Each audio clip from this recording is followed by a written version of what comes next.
अस्सलाम वालेकुम वरहमतुल्लाहि वबरकातुहू औज़ु बिल्लाहि मिनश शैतानिर रजीम बिस्मिल्लाहिर रहमानिर रहीम శాపగ్రస్తుడైన సైతాన్ బారి నుంచి సృష్టికర్త అయిన అల్లాహ్ యొక్క రక్షణని అల్లాహ్ యొక్క సహాయాన్ని రక్షణ వేడుకుంటూ ఉన్నాను.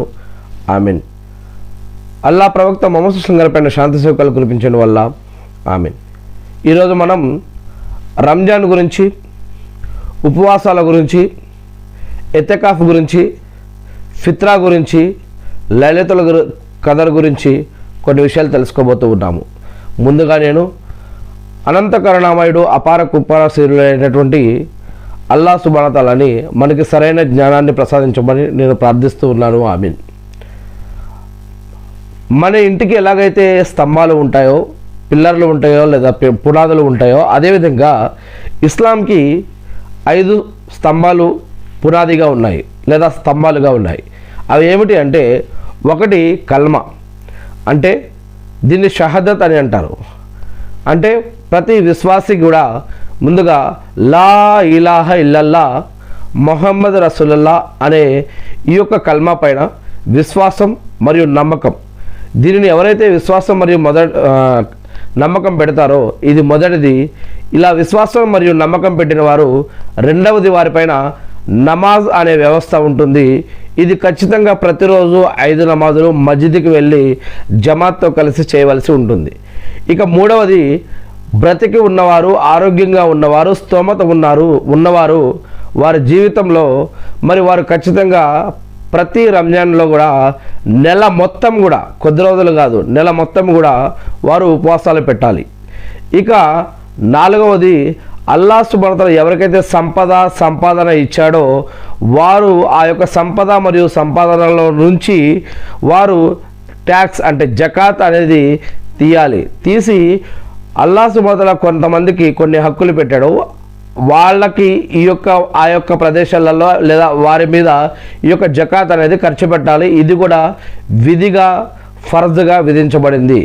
ఇక ఐదవది, ఎవరికైతే అల్లాహ్ సుబ్హానహు వ తఆలా సంపద మరియు సంపాదన మరియు స్తోమత పెట్టాడో హజ్కి వెళ్ళడానికి మరియు రావడానికి వచ్చేంత ధనం వారి దగ్గర అవసరాలు పోగా మిగిలి ఉందో, ఎవరికైతే ఆ యొక్క స్తోమత పెట్టాడో వారు ఖచ్చితంగా హజ్ అనేది చేయాలి.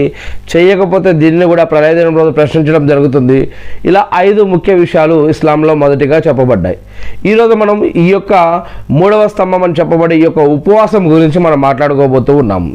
ఈ యొక్క ఉపవాసం గురించి ఖురాన్ మరియు హదీసుల్లో అనేక విషయాలు చెప్పబడ్డాయి. మొదటిగా ఇస్లామిక్ ఖురాన్లో సంవత్సరానికి 12 నెలలు ఉంటాయని, 4 వారాలు ఉంటాయని, 7 రోజులు ఉంటాయని, మరియు దినానికి మరియు సమయానికి సంబంధించి చంద్రుడు మరియు నక్షత్రాల ద్వారా అనేక రకాల విషయాలు ఖురాన్ మరియు హదీసులో చెప్పబడ్డాయి. సంవత్సరానికి 12 నెలలు ఎలా ఉంటాయో దీంట్లో 9వ నెల రంజాన్ అనే నెల. ఈ రంజాన్ నెల మొత్తం కూడా మొదటి 2-3 రోజులు, చివరి 2-3 రోజులు కాదు, నెల మొత్తం కూడా ఉపవాసాలు ఉండాలి అని అల్లాహ్ సుబ్హానహు వ తఆలా తెలియజేస్తూ ఉన్నారు. దీనికి సంబంధించినటువంటి ఖురాన్ వాక్యాలు నేను చివరిలో చదివి వినిపిస్తాను. మరియు చివరి రోజు, ఈ యొక్క రంజాన్ చివరి రోజు ఈదుల్ ఫిత్ర్ అనే ఒక పండుగ ఉంటుంది. ఇది ఉపవాసాలు పూర్తి చేసినటువంటి వారికి ఈ యొక్క ఈదుల్ ఫిత్ర్ అనే పండుగ ఉంటుంది. ఈ నెలలో మొదటిసారిగా ఇదే నెలలో ఖురాన్ అవతరణ కూడా ప్రారంభమైంది అని ఖురాన్లో కూడా లైలతుల్ కదర్ రోజు ఈ యొక్క విషయాల గురించి చెప్పడం జరుగుతూ ఉంది. రంజాన్లో అనేక సంఘటనలు జరిగాయి. ఇదే సమయంలో ఒకానొకప్పుడు బదర్ యుద్ధం మక్కా విజయం కూడా ఇదే రంజాన్లో జరిగింది.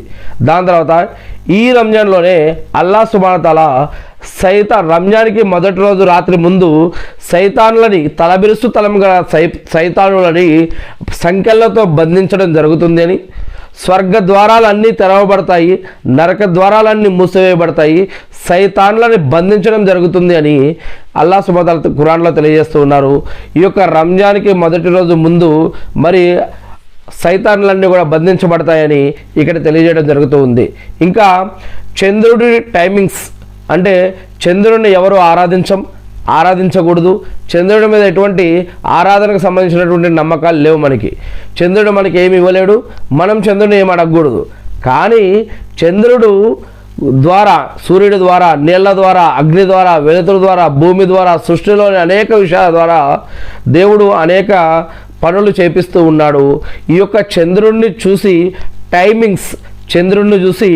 టైమింగ్స్ని గుర్తించమని ఈ యొక్క సంఘటనలో రంజాన్ అనే ఈ యొక్క సందర్భంలో చంద్రుణ్ణి ఒక సమయ సందర్భాలను చూడటం కోసం చూడమని చెప్పడం జరుగుతూ ఉంది. ఈ యొక్క చంద్రుణ్ణి చూసి అంటే నెలవంకను చూసి మీరు ఉపవాసాలు ప్రారంభించండి, నెలవంకను చూసి ఉపవాసాలను విరమించండి అని ఇలా చంద్రుడికి సంబంధించినటువంటి కొన్ని విషయాలు చెప్పబడ్డాయి. మరి ఇవన్నీ కూడా మనకి తర్వాత హదీసులో రాబోతూ ఉన్నాయి. ఈ యొక్క రంజాన్లో చాలా కొన్ని ప్రత్యేకతలు ఉన్నాయి. రంజాన్లో ఉపవాసం, సహరీ, ఇఫ్తారు ఇలాంటి అనేక శుభాలు ఉన్నాయి. ఈ యొక్క రంజాన్లో ఇవే కాకుండా దాన ధర్మాలు, జకాత్, సదకా, ఖైరాతులు మరి ఇవి చేస్తే మరి రెట్టింపు పుణ్యాలు. మిగతా నెలల్లో చేస్తే పుణ్యమే, కానీ రంజాన్లో ఇంకా రెట్టింపు పుణ్యాల గురించి వీటికి చాలా విలువ ఉందని చెప్పడం జరుగుతుంది. ఇదే నెలలో రంజాన్లోనే మరి ఎవరైతే రంజాన్ నెల ఉండి కూడా, రంజాన్ నెలలో బ్రతికుండి, రంజాన్ నెలలో ఆరోగ్యంగా ఉండి ఎవరైతే రంజాన్ ఉపవాసాలు పెట్టారో అటువంటి వారు నాశనం అయిపోతారని జిబ్రీల్ అలైహిస్సలాం గారు ప్రవక్త ముహమ్మద్ సల్లల్లాహు అలైహి వసల్లం గారికి చెప్తే ప్రవక్త ముహమ్మద్ సల్లల్లాహు అలైహి వసల్లం గారు ఆమీన్ అని చెప్పడం జరిగింది. అదేవిధంగా ఎవరైతే వృద్ధాప్యానికి, ముసలితనానికి చేరుకున్న తల్లిదండ్రులు ఉండి వారి యొక్క బాగోగులు చూసుకోలేదో అటువంటి వారు కూడా నాశనం అయిపోతారు అని జిబ్రీల్ అలైహిస్సలాం గారు, గాబ్రియల్ అనే దేవదూత ప్రవక్త ముహమ్మద్ సల్లల్లాహు అలైహి వసల్లం గారు చెప్పినప్పుడు ప్రవక్త ముహమ్మద్ సల్లల్లాహు అలైహి వసల్లం గారు ఆమీన్ అని చెప్పడం జరుగుతుంది. అందుకే ఈ విధంగా శాపం అనేది కూడా ఉంది. ఎవరైతే రంజాన్ ఉపవాసాలు పెట్టే ఆరోగ్యం మరియు స్తోమత ఉండి కూడా ఎవరైతే పెట్టలేదో వారిపైన జిబ్రీల్ అలైహిస్సలాం గారి యొక్క శాపం, ప్రవక్త ముహమ్మద్ సల్లల్లాహు అలైహి వసల్లం గారి యొక్క ఆమీన్ మరి అల్లాహ్ యొక్క ఆగ్రహం ఉంటుంది. మరియు తల్లిదండ్రులు వృద్ధాప్యానికి చేరుకున్న, ముసలితనానికి చేరుకున్న తల్లిదండ్రులు విషయంలో కూడా వారిని అని కూడా కసరించుకోవద్దు. వారు మనం చిన్నప్పుడు వారు ఎలా మనల్ని చూసుకున్నారో అలా వారిని కూడా మనం చూసుకోవాలి అని, లేదా అలా చేయకపోతే వారిపైన కూడా దేవుని యొక్క శాపం పడుతుంది అని ఇక్కడ హదీసుల్లో చెప్పడం జరుగుతుంది. అదేవిధంగా స్వర్గంలో ఒక ద్వారం ఉంది. స్వర్గానికి అనేక రకాల ద్వారాలు ఉన్నాయి. దాంట్లో ఒక ద్వారం ఏమిటి అంటే రయ్యాన్ అంటే ప్రత్యేకంగా ఉపవాసాలు ఉన్నటువంటి వారు, ఉపవాసాల పుణ్యాలు సంపాదించినటువంటి వారు ఆ యొక్క ద్వారం గుండా స్వర్గంలోకి ప్రవేశిస్తారు అని, వారికి అనేక రకాల శుభాలు లభిస్తాయని మరి ఖురాన్లో, ఇస్లాంలో తెలియజేయడం జరుగుతూ ఉంది. ఈ నెలలోనే ఒక అద్భుతమైన రాత్రి ఉంది. ఈ నెలలో ఒక ఘనమైన రాత్రి, గొప్ప రాత్రి ఉంది. దానిని లైలతుల్ ఖదర్ అంటారు. ఇది దానికి ముందు, దాని తర్వాత రాత్రుల్లో కాదు. ఇది లైలతుల్ ఖదర్ అనేది రంజాన్లో ఉందని, దీనికి సంబంధించి ప్రత్యేకంగా ఒక సూరా కూడా అవతరించింది ఖురాన్లో. ఈ నెలలో మస్జిదుల్లో ఎతేకాఫ్ కూడా పాటిస్తారు. ఎతేకాఫ్ అనేది ఒక ప్రత్యేకమైనటువంటి ఆరాధనా పద్ధతి. ఇది అల్లాహ్ని ఆరాధించే ఆరాధనా పద్ధతుల్లో నమాజు, ఉపవాసాలు, సదకా ఖైరాతులు, జకాతు, హజ్జుమ్రాలు, దాన ధర్మాలు, మంచి కార్యాలు, వీటితో పాటు అల్లాహ్ యొక్క ఆజ్ఞని పాటించడం, అల్లాహ్ యొక్క ఆజ్ఞాపాలనని నిర్వర్తించడం, అల్లాహ్ యొక్క మాట వినటం, నమ్మటం, వాటి ప్రకారం జీవించడం, ఇవన్నీ కూడా ఆరాధనలో భాగాలే అని ఖురాన్ మరియు హదీసులు మరియు ప్రవక్త ముహమ్మద్ సల్లల్లాహు అలైహి వసల్లం గారు తెలియజేస్తూ ఉన్నారు. మరి ఈ యొక్క ఎతేకాఫ్ కూడా చాలా గొప్ప విలువ ఉంది అని, దీని గురించి కూడా మనం ముందు చెప్పుకోబోతూ ఉన్నాము ఇన్షాల్లా. అదేవిధంగా దేవుడిని ఆరాధించే ఒక ప్రత్యేకమైనటువంటి ఆరాధనా పద్ధతుల్లో ఉపవాసం ఒకటి. ఉపవాసం యొక్క తపన అంటే ఉపవాసంలో ఉన్నప్పుడు మన యొక్క ఒకవేళ దాహం వేసిన వాడికి ఆ యొక్క దాహం యొక్క విలువ, ఆ యొక్క టెన్షన్, ఆకలి వేసిన వాడికి ఆ యొక్క ఆకలి బాధ, లోపల ఉండే యొక్క తడపు ఏదైతే ఉంటుందో ఇది కేవలం ఆ యొక్క వ్యక్తికి తెలుసు. మరియు ఆ యొక్క వ్యక్తిని సృష్టించిన ఆ సృష్టికర్తకి ఈ యొక్క తడపు, లోపల మనం అనుభవించే ఈ యొక్క బాధ మనకి మరియు ఆ యొక్క సృష్టికర్తకే తెలుసు అని, మరి ఈ యొక్క ఉపవాసం యొక్క విలువ, దాని యొక్క బాధ, దాని యొక్క ఆరాధన, దాన్ని మనం అర్పించడం, దాన్ని స్వీకరించడం, ఇది దేవుడు మరియు భక్తుడికి మధ్యలో సీక్రెట్గా, రహస్యంగా జరిగే ఒక ఆరాధన అని చెప్పడం జరుగుతుంది. అందుకే మనం ఉపవాసం ఉంటే గొప్పలు చెప్పుకోకూడదు. నేను ఉపవాసం ఉన్నా అని వాళ్ళ దగ్గరికి ముందుకెళ్ళి నేను ఊకే ఉమ్ములు వేయటం, ఇటువంటివి కాకుండా మనం ఈ యొక్క ఉపవాసం అనేది కూడా సైలెంట్గా, ఒక రహస్యంగా, ఒక తెలియనట్టుగా, అంటే ఇతరులకి గొప్పలు చెప్పుకోకుండా మనం దేవుణ్ణి రాజీ చేపించుకోవడం కోసం, ఆయన మన పాపాలను క్షమించి మనకు పుణ్యాలు ప్రసాదించి నరకం నుంచి రక్షించి స్వర్గ భాగ్యాన్ని ప్రసాదించడం కోసం, ఆయన్ని మెప్పించడం కోసం, ఆయన్ని ఆరాధించడం కోసం పెట్టే ఈ యొక్క ఉపవాసాన్ని ఇక్కడ దీంట్లో ఎటువంటి గొప్పలు చెప్పుకోకూడదు. మరి కేవలం దేవుణ్ణి ఉద్దేశించి మాత్రమే ఈ యొక్క ఉపవాసం అనేది భక్తి శ్రద్ధలతో పెట్టాలి అని చెప్పడం జరుగుతుంది. ఇంకోటి, ఉపవాసం అంటే కేవలం మరి ఆకలి దప్పకలు అన్నపానీయాలను వదిలేయటం కాదు. అంటే ఉపవాసం అంటే ఇంకా అనేక రకాలు ఉన్నాయి ఉపవాసానికి. ఇంకా ఉపవాసానికి కొన్ని రూల్స్ అండ్ రెగ్యులేషన్స్ కూడా ఉన్నాయి. దాంట్లో తెల్లవారక ముందే లేచి సహరీ చేయాలి.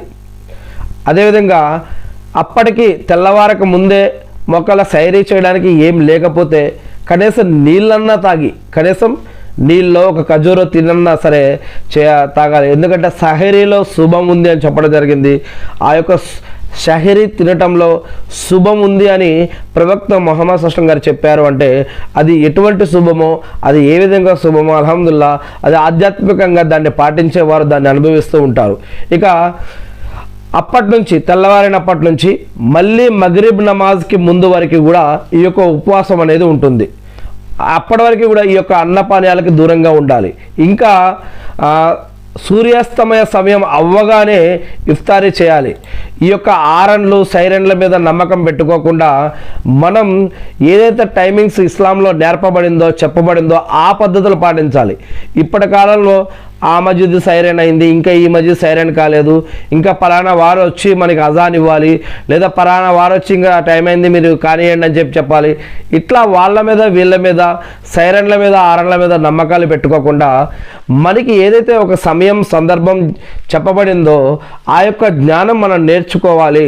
అలా వేరే వ్యక్తులు వేరే సౌండ్ల మీద కాకుండా మరి ఖురాన్ మరియు హదీసుల్లో చెప్పబడ్డటువంటి ఆ యొక్క సమయం ప్రకారం మనం పాటించడం కోసం ప్రయత్నించాలి. ఎందుకంటే ప్రవక్త ముహమ్మద్ సల్లం గారు చెప్పారు, ఏ సమాజం అయితే ఈ యొక్క ఇఫ్తారీ విషయం సమయపరంగా చేస్తారో అప్పటి వరకు వాళ్ళు శాంతి సౌఖ్యాలతో మంచిగా ఉంటారు. ఎప్పుడైతే ఈ యొక్క ఇఫ్తారీ సమయంలో గందరగోళం చేస్తారో లేదా ఇఫ్తారీ సమయంలో సరిగా పాటించారో లేదా లేటుగా చేస్తారో అటువంటి వారు యొక్క సమాజంలో అనేక సమస్యలు వస్తాయని. అదేవిధంగా ఇంకొక విషయం, నమాజులో మన కాలు పక్కన వారి కాలు రెండు కలపాలి, మన భుజం పక్కన వారి భుజం రెండు కలపాలి. ఇలా భుజానికి భుజం కాలుకి మడానికి మడం ఇలా ఆనిచ్చి నమాజ్ చదవమని చెప్పారు. ఎలాగైతే యుద్ధానికి పోయేటటువంటి మొదటి వారు ఎలాగైతే వారి యొక్క మొదటి లైన్లో ఇలా ఏ విధంగా అయితే గోడ కట్టినట్లుగా ఒక గోడ కట్టడానికి ఇటుక మధ్యలో సిమెంట్ వేసి ఎలాగైతే గోడ కడతామో యుద్ధానికి పోయే వారి యొక్క మొదటి లైను ఏ విధంగా అయితే పటిష్టంగా ఉంటుందో అదేవిధంగా మీరు నమాజ్లో నిలబడ్డప్పుడు కూడా మీ లైన్లో అలాగా పక్కవారితోటి ఆనుకొని ఈ విధంగా పటిష్టంగా ఉన్నంతకాలం సైతాను మీ మధ్యలోకి రాలేదు, మిమ్మల్ని విడగొట్టలేదు. కానీ ఎప్పుడైతే మీరు దూరంగా నిలబడి చదువుతారో అప్పుడు ఈ యొక్క సైతాన్ మీ మనసుల్లోకి మీ నమాజుల్లోకి వచ్చి మీ లోపల వసవస అయ్యేస్తాడు. మరి అటువంటప్పుడు ఆ యొక్క ముస్లింలు కలిసి ఉన్నా కూడా మరి విడిపోయినట్టుగా అనేక రకాల సమస్యలు ఎదుర్కోవాల్సి వస్తుంది. ఇవన్నీ కూడా మరి హదీస్ వాక్యాలలో చెప్పబడుతూ ఉంటాయి. ఇఫ్తారీ సమయంలో మరి మెయిన్ ఇంపార్టెంట్ ఏంటంటే ఇఫ్తారీ టైంలో మనం ఈ యొక్క నీళ్లు మరియు ఖజూరు ద్వారా ప్రవక్త ముహమ్మద్ సల్లం గారు ఉపవాసాన్ని విప్పేవారు. ప్రవక్త ముహమ్మద్ సల్లం గారు సున్నత ఏంటి? నీళ్లు లేదా ఖజూర్ ద్వారా లేదా ఖజూర్ లేదా నీళ్ళ ద్వారా ఉపవాసాన్ని విరమించేవారు ప్రవక్త ముహమ్మద్ సల్లం గారు. కానీ ఈరోజు మనం ఏం చేస్తున్నాం? అనేక రకాల వంటకాలు, ఫోటోలు, వీడియోలతో పాటుగా అనేక రకాల వంటకాలను ఏర్పాటు చేసుకొని కడుపు నిండా తినేసి దాని తర్వాత మగ్రిబ్ నమాజ్కి వెళ్తున్నాం. కానీ ఇక్కడ ప్రవక్త ముహమ్మద్ సల్లం గారి సున్నత ఏమిటి? నీళ్లు మరియు ఖజూరు ద్వారా ఉపవాసాన్ని విప్పి దువా చేసుకొని మగ్రిబ్ నమాజ్కి వెళ్ళి దాని తర్వాత కొంచెం ఆహారం తీసుకునేవారు. మరి ఈరోజు మరి ఇఫ్తారీ తొందరగా ముగించి మగ్రిబ్ నమాజ్ చేసుకోవాలి ముందుగా. మరి ఇఫ్తారీ టైంలో ఈరోజు మనం ఏమేం ప్రోగ్రామ్ చేస్తున్నామో ఒకసారి ఆలోచించండి. ఇది కేవలం అల్లాని ఆరాధించేటటువంటి ప్రతి విషయం కూడా అల్లాని ఆరాధించి అల్లాని మెప్పించే విషయం ఇది. ఇక్కడ అనేక రకాల నాయకులు వచ్చేస్తారు, బిజినెస్ మ్యాగ్నెట్లు వచ్చేస్తారు, అనేక రకాల అడ్వర్టైజ్మెంట్లు, రీళ్ళు, ఫోటోలు, సెల్ఫీలు, అనేక రకాల వింత కార్యాలు జరుగుతూ ఉన్నాయి. అల్లాని మెప్పిస్తున్నామా, ప్రాపంచిక జనాలను మెప్పిస్తున్నామా? మరి అల్లా సుబ్హానహు వ తఆలా ఒక విషయం చెప్పారు, ఎవరైతే తమ యొక్క జ్ఞానాన్ని, సంపాదనని, విజ్ఞానాన్ని, బలాన్ని దేనికోసం వాళ్ళు ఖర్చు పెట్టారో అది దానికోసమే అది వారికి లభిస్తుంది.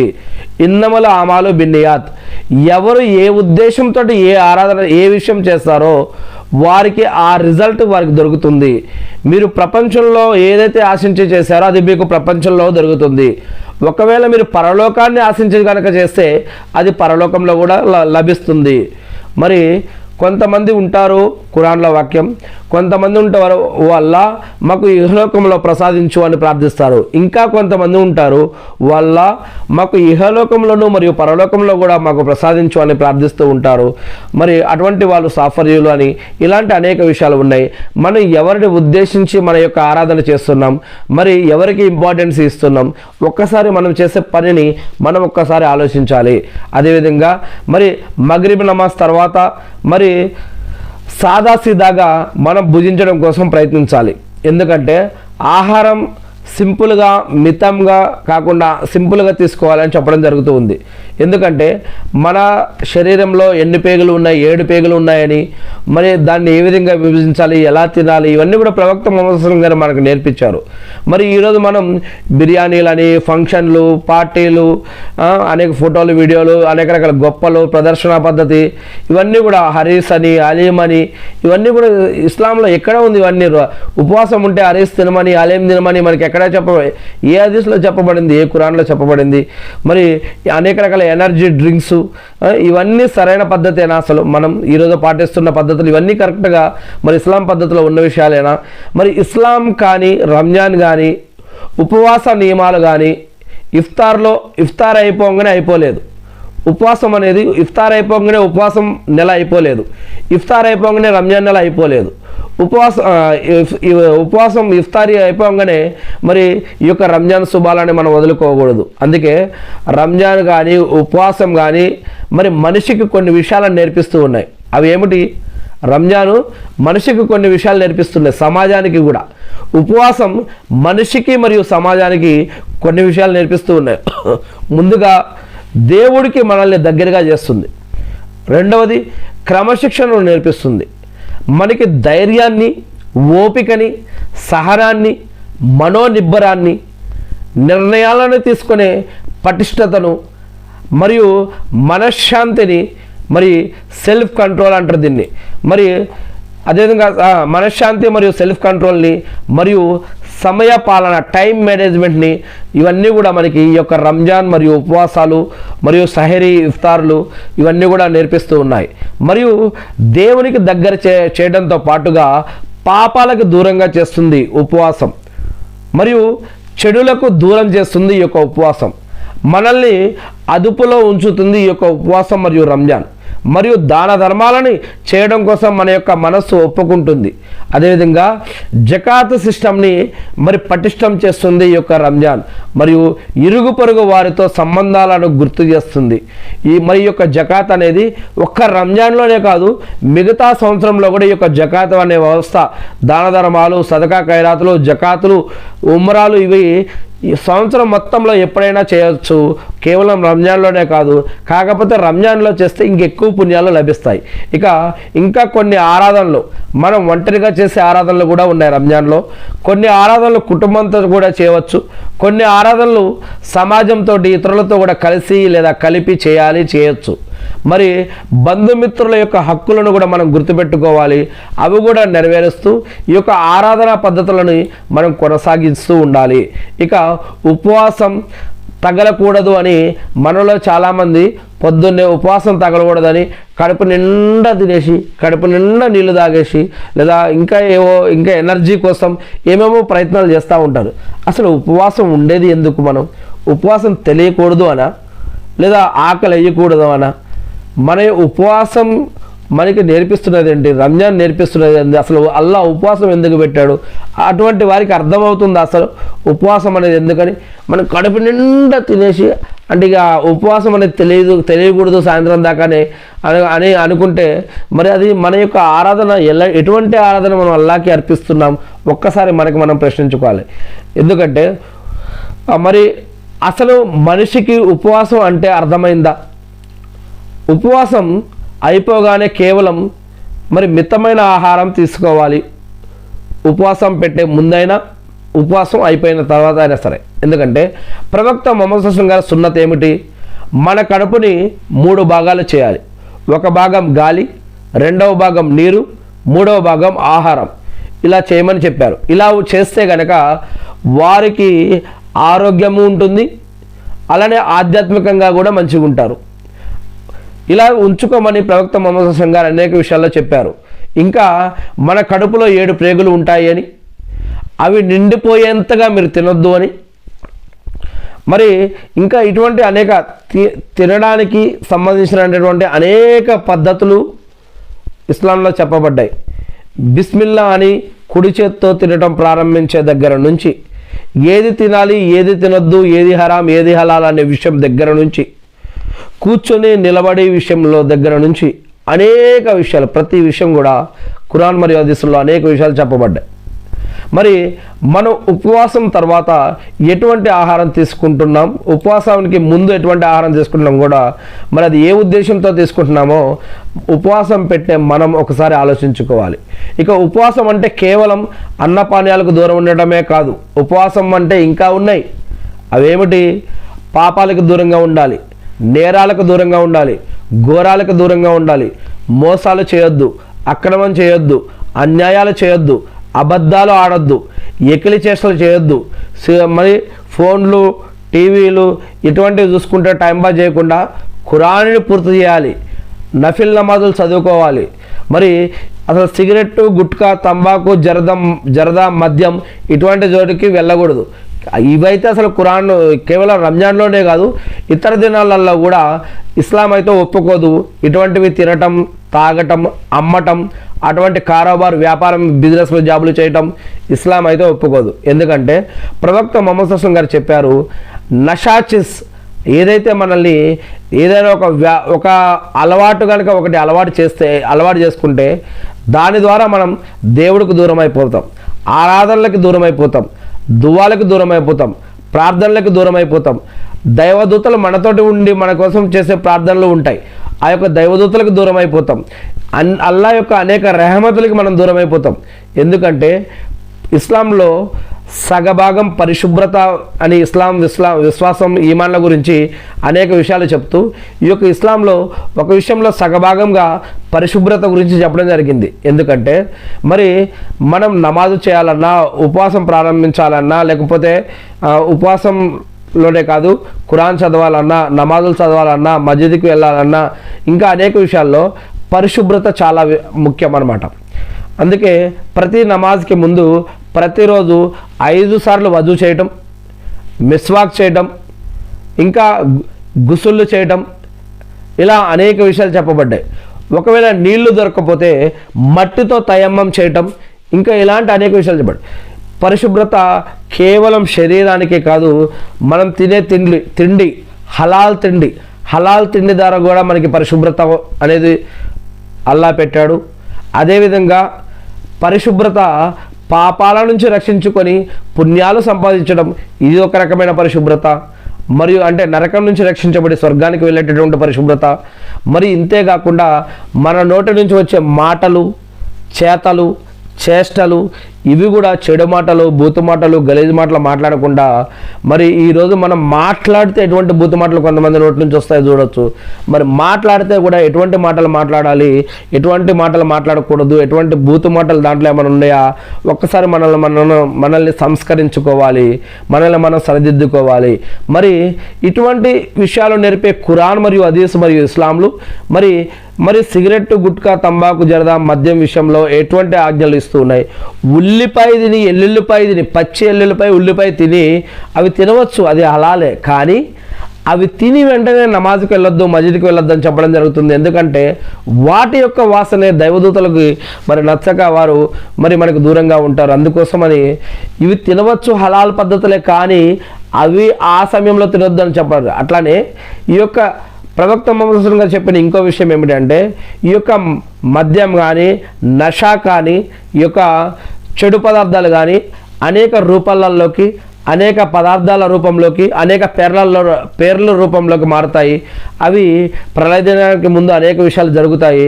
అవి పొడి, టాబ్లెట్, లేకపోతే నీళ్ళు, లేదా పొగ, గాలి, ఇలా ఏ రూపంలో అయినా మారచ్చు. రూపం ఏదైనా సరే ఇవన్నీ కూడా నషాకి సంబంధించినటువంటి విషయాలు. వీటిని ఇస్లాం కానీ, ఖురాన్ కానీ, హదీసులు కానీ ఒప్పుకోవు. మరి ఇటువంటి వ్యాపారాలు, బిజినెస్లు, జాబులు చేసి వాటి ద్వారా మన యొక్క కడుపు నింపుకొని మన కుటుంబాలకు పోషించడం ఇది సరైన పద్ధతి కాదు. మరి వేరే వాళ్ళు చాలామంది గడ్డాలు, టోపీలు పెట్టుకొని మరి మక్కా పేరు, మదీనాల పేర్లు, ఏవన్ పేర్లు, అనేక రకాల పేర్లు పెట్టి మరి ముస్లిం వాళ్ళు గడ్డాలు పెట్టుకొని, టోపీలు పెట్టుకుని అటువంటి వ్యాపారాలు చేస్తున్నారు కదా. అంటే మాకు ఆదర్శం వాళ్ళు కాదు, మాకు ఆదర్శం ఖురాన్, మాకు ఆదర్శం ప్రవక్త ముహమ్మద్ సల్లల్లాహు అలైహి వసల్లం గారు. మరి వారు ఖురాన్ చదివారా లేదా, వారికి ఖురాన్ తెలుసా లేదా, వారు ఎటువంటి వారిని మసాయిలా ప్రశ్నలు జవాబులు ఎటువంటి వారిని అడుగుతున్నారు, అసలు వారికి ఖురాన్ అర్థమైందా లేదా, ప్రవక్త ముహమ్మద్ సల్లల్లాహు అలైహి వసల్లం గారు ఎటువంటి దీన్ మరియు ఇస్లాం తీసుకువచ్చారు అనేది వారి యొక్క భాషలో, వారికి ఒకలా తెలుగు, హిందీయా, ఇంగ్లీషా, వారికి ఏ లాంగ్వేజ్ వచ్చు.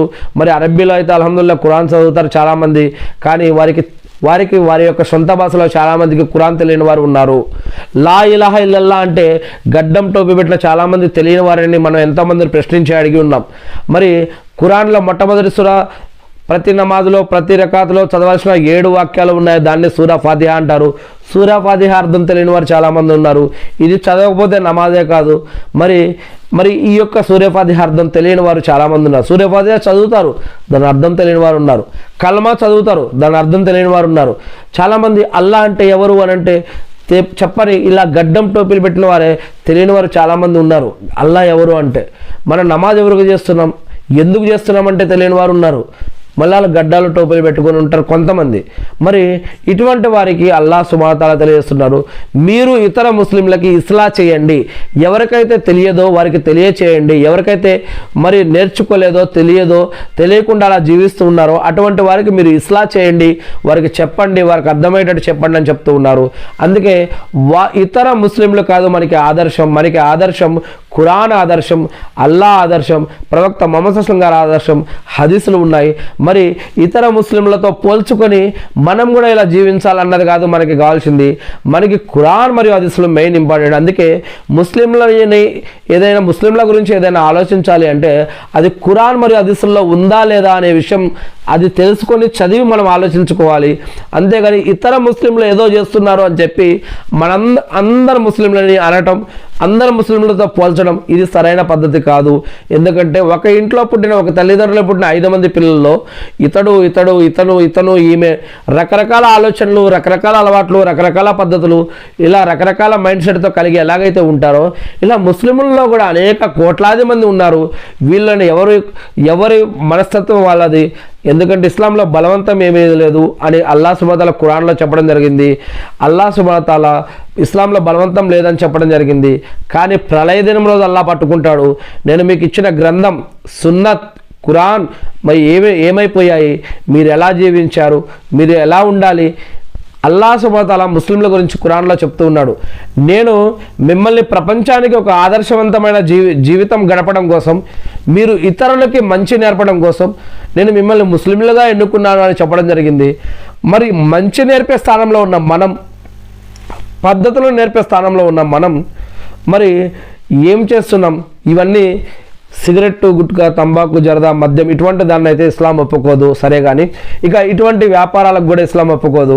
ఇక మనం వ్యాపారాలు, బిజినెస్లు, జాబులు చేసుకోవచ్చు ఉపవాసంలో ఉండి కూడా. వేరే ఇతర మంచి హలాలకు సంబంధించినటువంటి వేరే వ్యాపారాలు, వేరే బిజినెస్లు, జాబులు ఇవన్నీ కూడా ఉపవాస సమయంలో ఇవన్నీ కూడా మనం చేయవచ్చు. అదేవిధంగా ఉపవాసం ఉన్నామని చెప్పి రోజంతా పడుకోవడం సరైన పద్ధతి కాదు. ఉపవాస సమయంలో మళ్ళీ ఈ యొక్క నమాజులు కూడా ఉన్నాయని గుర్తుపెట్టుకోవాలి. మనం ప్రతిరోజు 5 నమాజులు ఉన్నాయి. ఉపవాసంలో ఉండి మరి నమాజులు చేయకపోతే నమాజ్ అనేది తాళం చెవి లాంటిది. దేనికి?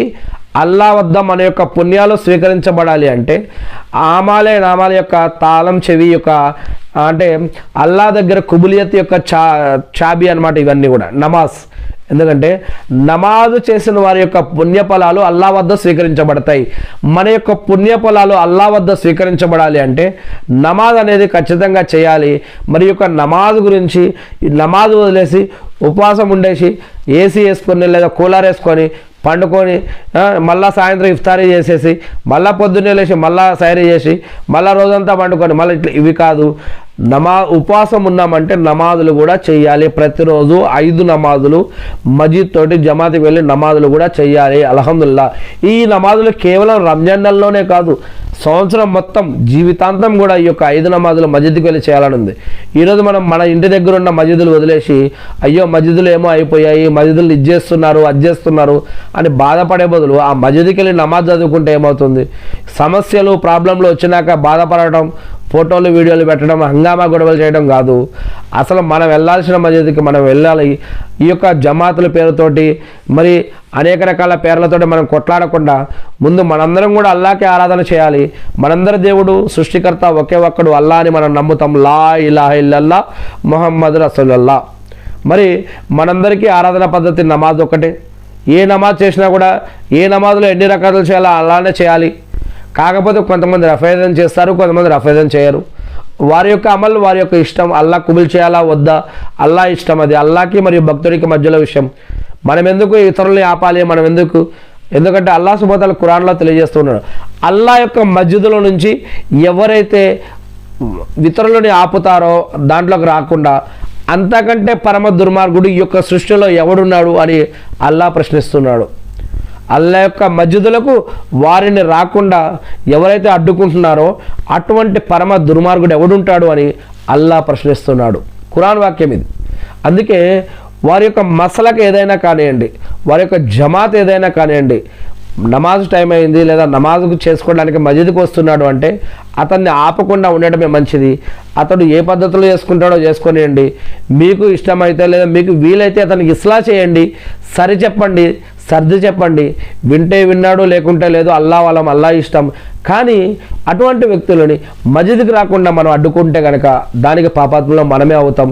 ఎందుకంటే మస్జిద్లో టాయిలెట్ పోస్తుంటే కూడా ప్రవక్త ముహమ్మద్ సల్లల్లాహు అలైహి వసల్లం గారు శిష్యులకు చెప్పారు, లేదు అతన్ని ఏమనకండి అని చెప్పడం జరిగింది. అదేవిధంగా ఒకప్పుడు మస్జిదుల్లో ఏమేమి జరిగేటి? ప్రవక్త ముహమ్మద్ సల్లల్లాహు అలైహి వసల్లం గారు ఉన్నప్పుడు, సహాబాలు ఉన్నప్పుడు, ఖలీఫాలు ఉన్నప్పుడు ఏం జరిగేటి? మరి ఈరోజు మనం మస్జిదుల్లో నమాజ్ టైం అయిపోగానే నమాజ్కి మరి మస్జిద్కి తాళం వేసి వెళ్ళిపోతూ ఉన్నాం. మరి ఇంకా మస్జిద్లో అనేక హక్కులు ఉన్నాయి. మరి దాని గురించి మరి ఈరోజు మనం సదర్లుగా, అమీరులుగా, ఇమాములుగా ఉన్న మనం ఏం చేయాలి? సరే, ఇదంతా మళ్ళీ తర్వాత వేరే సైడ్ ట్రాక్ వెళ్ళిపోతూ ఉన్నాం. ఈరోజు ఉపవాసాల గురించి మాట్లాడుతూ ఉన్నాం. ఉపవాసం ఉన్నామని రోజంతా పడుకోవటం కాకుండా రంజాన్ నెలలో కనీసం ఒక్కసారైనా సరే ఖురాన్ పూర్తి చేయడం కోసం ప్రయత్నించాలి. రంజాన్ నెల మొత్తంలో కనీసం ఒక్కసారైనా సరే ఖురాన్ని తెరిచి చదవడం కోసం ఈ యొక్క ఖురాన్ని తెరిచి ఈ యొక్క రంజాన్ నెలలో ఒక్కసారైనా సరే మనం ఈ యొక్క ఖురాన్ని పూర్తి చేయడం కోసం ప్రయత్నించాలి. సరే, ఖురాన్ ఎవరికైనా అరబ్బీలో రాకపోతే వారికి వచ్చిన భాషలోనైనా సరే దాన్ని పూర్తి చేయడం కోసం ప్రయత్నించాలి. అసలు ఖురాన్ని మనం అర్థం చేసుకొని చదవాలి. ఎందుకంటే ఖురాన్ అంటేనే మనం అల్లాతో మాట్లాడుతున్నాం, అల్లా మనతో మాట్లాడుతున్నాడు, మనం అల్లా చెప్పే విషయాలు వింటున్నాం, అల్లా మనకు ఏదో చెప్పాలనుకుంటున్నాడు. ఈ యొక్క విషయాలు తెలియాలంటే మనకు వచ్చిన భాషలో మనం చదవడం చాలా ముఖ్యం. అరబ్బీలో చదవాలి, అరబ్బీలోనే చేయాలి. కానీ మనకు వచ్చిన భాషలో కూడా దాన్ని తెలుసుకోవాలి. ఎందుకంటే వాట్ ఈజ్ యువర్ నేమ్ అంటే నేను అన్నం తిన్నానైతే చెప్పం కదా. వేర్ ఆర్ యూ గోయింగ్ అంటే నేను ఇప్పుడు పడుకుంటున్నానైతే చెప్పం కదా. ఆ యొక్క ప్రశ్న ఏంటో అర్థం తెలిస్తే జవాబు చెప్పగలుగుతాం. ఆ భాష ఏంటో తెలిస్తే ఆ చెప్పేది ఏంటో చెప్పగలుగుతాం. అలానే అల్హమ్దులిల్లా అంటే ఏమిటి, సుబ్హానల్లా అంటే ఏమిటి, లా ఇలాహ ఇల్లల్లాహ్ అంటే ఏంటి, మరి అల్లా అంటే ఎవరు, మరి ఇలాంటి ఇంకా సూర్య ఫాతిహ అంటే ఏమిటి, ఇలా ఇంకా అనేక విషయాలు ఉన్నాయి. మరి ఇన్నా లిల్లాహి వ ఇన్నా ఇలైహి రాజిఊన్ అంటే వీటి యొక్క అర్థాలు మనకి ఎంతవరకు తెలుసు? మరి అందుకే మనకి అది తెలిస్తేనే మనం నిజంగా సరైన ఆరాధన చేయగలుగుతాం. మన జీవన మరియు ఆరాధన పద్ధతులు కరెక్ట్గా ఉంటాయి. ఎందుకంటే ఆనాటి కాలంలో ఖురైషులు ప్రవక్త ముహమ్మద్ సల్లల్లాహు అలైహి వసల్లం గారిని అడుగుతారు, ఏమని, ఓ ప్రవక్త, ఓ ముహమ్మద్ సల్లల్లాహు అలైహి వసల్లం, మరి మేము ఈ యొక్క చెట్టు అల్లా అని, ఈ యొక్క కాబా అల్లా అని, లేకపోతే ఈ యొక్క రాయి అల్లా అని, లేక ఈ భూమి అల్లా అని, ఆ ఫోటో అల్లా అని, మేము ప్రతిదానిని కూడా అల్లా అల్లా అల్లా అని మేము నమ్ముతున్నాం. నువ్వు చెప్పే అల్లా ఎవరు అని అన్నప్పుడు ఈ యొక్క కుల్ వల్లాహు అహద్ అల్లాహు సమద్ లం యలిద్ వలం యూలద్ వలం యకుల్ లహు కుఫువన్ అహద్. ఈ యొక్క సూర అవతరించింది. అంటే ఆ అల్లా అనేవాడు ఒకే ఒక్కడు, ఆయన ఇద్దరు కాదు, ఆయన ముగ్గురు కాదు, ఆయనే సృష్టికర్త అని. మరి ఆయన ఎవరికీ పుట్టలేదు, ఆయన ఎవరిని కనలేదు, ఆయన లాంటిది ఏదీ లేదు, ఆయన ఎవరితో పోల్చడానికి సరి సమానం కాదు, ఆయనతో పోల్చదగింది ఏదీ లేదు అని. ఇలా అల్హమ్దులిల్లా ఆ అల్లాహ్కున్న క్వాలిటీస్ గురించి చెప్పడం జరిగింది ఖురాన్లో అనేక చోట్ల. అల్లాహ్ సుబ్హానహు తఆలా 7వ ఆకాశం పైన అర్ష్ పైన ఉన్నాడు అని, ఇంకా అల్హమ్దులిల్లా ఆయన శక్తియుక్తుల ద్వారా అన్నిటినీ ఆవరించి ఉన్నాడు అని, ఇలాంటి అనేక విషయాలు ఖురాన్లో చెప్పబడ్డాయి. మరి ఇలాంటి ఖురాన్ విషయాలు మరి మనం నిజంగా ఆ అల్లాహ్ ఎవరని మనం అనుకుంటున్నాం. ఈరోజు అల్లాహ్ అంటే అరబ్బీ భాష, అంటే తెలుగులో దేవుడు, భగవంతుడు, గాడు, లాడు, ఇలా ఎలాగైతే మనం సృష్టికర్త అని అంటున్నామో ఇదే పదాన్ని మనం అరబ్బీ భాషలో అల్లా అని అంటారు. మరి ఈ అల్లా అని మనం ఎవరిని అంటున్నాం అని తెలియాలి అంటే మనం తెలుగులో కూడా ఒకసారి ఖురాన్ చదవాలి, లేదా హిందీలోనో ఇంగ్లీష్లో కూడా ఒకసారి ఖురాన్ని అర్థంతో చదవాలి. అరబ్బీలో నేర్చుకోవాలి, అరబ్బీలో చదివితే మంచి పుణ్యాలు. నమాజ్ అరబ్బీలోనే చేయాలి, అరబ్బీలో దువాలు చేసుకుంటే ఇంకా మంచిది. కానీ మనకొచ్చిన భాషలో కూడా మనం జీవించడం కోసం, మనం బ్రతకడం కోసం, మనం ఆరాధించడం కోసం మరి మనం కూడా మనకు వచ్చిన భాషలో ఆ యొక్క ఖురాన్ చదవాలి. ఎందుకంటే ప్రవక్త ముహమ్మద్ సల్లల్లాహు అలైహి వసల్లం గారు ఇతర సహాబాలకు చెప్పారు ఏమని, మీరు ఇతర ప్రాంతాలకి హిజ్రత్ చేయండి, అక్కడికి వెళ్ళండి, అక్కడ నివసించండి, అక్కడ వ్యాపారాలు చేసుకోండి, మీరు ఈ యొక్క ధర్మాన్ని మరి ఇతరులకు కూడా వారికి అక్కడ ఉన్నటువంటి భాషలో వారికి అర్థమయ్యేటట్టు చెప్పండి. వారికి మంచి ఏదో చెడేదో, పాపమేదో, పుణ్యమేదో, హరామేదో, హలాలేదో వారికి తెలియచేయండి. వారిని కూడా నరకం నుంచి రక్షించే స్వర్గానికి వెళ్ళే భాగ్యం కోసం మీరు వారికి కూడా ఇతరులకు కూడా మీరు దీనేంటో ధర్మం ఏందో వారికి చెప్పండి అని ప్రవక్త ముహమ్మద్ సల్లల్లాహు అలైహి వసల్లం గారు చెప్పారు. అంటే మనకు వచ్చిన భాషలో కూడా మనం చదువుకున్నప్పుడే అప్పుడే అసలు ఏ ఇమాం, మౌల్వి, ముఫ్తీ అని అనుకుంటున్నాం. మరి వాళ్ళు ఈరోజు అనేక మంది వాట్సాప్ల్లో, లేకపోతే యూట్యూబుల్లో, గూగుల్లో అనేక రకాల మంది అనేక రకాల మసాయికులు, అనేక రకాల కిచడి మిక్స్ అయిపోయి ఎవరెవరో వారికి వచ్చినటువంటి మరి వారికి వచ్చిన సలహాలు, వచ్చినవి, రానివి, తెలిసినవి ఏమేమో అన్నీ చెప్పేస్తూ ఉన్నారు. మనం ఎవరిని పడితే వాళ్ళని అడుగుతూ ఉన్నాం. ఇది కూడా ప్రయాణానికి సంబంధించినటువంటి ఒక సూచన ఏమిటంటే ప్రజలు జ్ఞానం లేని వారిని వారి యొక్క మసలా గురించి, సవాల్ జవాబుల గురించి, జీవన పద్ధతులు, ఆరాధన పద్ధతులు ఎవరికైతే జ్ఞానం లేదో అటువంటి వారిని అడగడం జరుగుతుంది. ఆ చెప్పేవారు కూడా వారికి గొప్పలో, పేరో, అధికారమో, ధనమో, డబ్బో ఇంకేదో ఆశించి వారు కూడా ఇతను మళ్ళా మా దగ్గరికి రావాలి అంటే, మళ్ళా మమ్మల్ని అడగాలంటే వారు కూడా వారికి వచ్చిన ఏదో ఒక సమాధానం తెలిసినా తెలియకపోయినా చెప్తూ ఉంటారు. మరి ప్రళయ దినానికి సంబంధించినటువంటి సూచన ఏమిటంటే ప్రజలు జ్ఞానం లేని వారిని ఆశ్రయిస్తూ ఉంటారు అని. అంటే మనం ఈరోజు ఎవరిని అడుగుతున్నాం, ఎలా అడుగుతున్నాం, అది నమ్మొచ్చా నమ్మకూడదా అంటే ముందుగా మనం కూడా మనకొచ్చిన భాషలో ఖురాన్ని చదివితే, మనకొచ్చిన భాషలో హదీసులు చదివితే అప్పుడు మనం ఎవరైతే బయాన్లు వింటున్నామో, ఎవరైతే మనం చూస్తున్నామో, ఎవరినైతే అడుగుతున్నామో, ఎవరైతే మన వాళ్ళు అనుకుంటున్నామో వాళ్ళు సరైన పద్ధతిలో ఉన్నారా లేదా అని అప్పుడు మనకు అర్థమవుతుంది. మరి వాళ్ళు అలా లేరనుకో మనం వారికి ఇస్లా చేయొచ్చు. లేదండి ఇలా ఖురాన్లో ఇలా ఉంది కదా, మీరు ఇలా చెప్తున్నారండి, హదీస్లో ఇలా ఉంది కదా, మీరు ఇలా చెప్తున్నారండి అని. అందుకే ముందుగా రంజాన్లో ప్రవక్త ముహమ్మద్ సల్లల్లాహు అలైహి వసల్లం గారు అయితే కనుక మరి జిబ్రీల్ అలైహిస్సలాం గారికి చెప్పడం, జిబ్రీల్ అలైహిస్సలాం గారు ప్రవక్త ముహమ్మద్ సల్లల్లాహు అలైహి వసల్లం గారికి చెప్పడం, ఖురాన్ గురించి, ఖురాన్ని అప్పచెప్పడం ఇలా జరిగేది. మరి మనం కూడా వీలైతే కనీసం అలా 2 సార్లు 3 సార్లు ఖురాన్ చదవలేకపోతే కూడా కనీసం ఒక్కసారైనా సరే రంజాన్ నెలలో ఈ యొక్క ఖురాన్ని పూర్తి చేయడం కోసం ప్రయత్నించాలి. రోజు 1 గంట 40 నిమిషాలు చదివితే కూడా అల్హమ్దులిల్లా రంజాన్ నెల మొత్తంలో ఖురాన్ పూర్తి చేయొచ్చు. అర్థంతో నేను చెప్పేది, అర్థంతో. అదే అరబ్బీలో అనుకోండి ఇంకా తొందరగా కంప్లీట్ చేయొచ్చు అల్హమ్దులిల్లా. అలా చేసేవారు కూడా ఉన్నారు. ఖురాన్ని 2 సార్లు 3 సార్లు పూర్తి చేసేవారు కూడా ఉన్నారు అల్హమ్దులిల్లా. ఇక ప్రతిరోజు 5 నమాజులు అన్నీ కూడా తప్పకుండా జమాత్తో మస్జిద్కి వెళ్ళి చేయాలని చెప్పుకున్నాం ఆల్రెడీ. మరి ఈ యొక్క నమాజులే కాకుండా నఫిల్ నమాజులు ఉన్నాయి, సున్నత్ నమాజులు కూడా ఉన్నాయి. ఇవన్నీ కూడా చదివితే ఇంకా మంచిది. ఎవరైతే రోజు మొత్తంలో నఫిల్ మరియు సున్నత్ నమాజులు కూడా చదువుతారో వారికి ప్రత్యేకమైనటువంటి వరాలు స్వర్గంలో ఉన్నాయి అల్హమ్దులిల్లా. మరి మస్జిద్లో మనం జమాత్ తోటి ఫర్జ్ నమాజులు చేస్తాం 5 నమాజులు, కానీ ఈ యొక్క నఫిల్ మరియు సున్నత్ నమాజులు ఏవైతే ఉన్నాయో ఇవి ఇంట్లోకి మన ఇంటికి వెళ్ళి అక్కడ చేసుకోవటం మంచిది. దువాలు, ప్రార్థనలు, నఫిల్ మరియు సున్నత్ నమాజులు ఇటువంటివి మనం ఇంట్లో కూడా చేసుకోవాలి.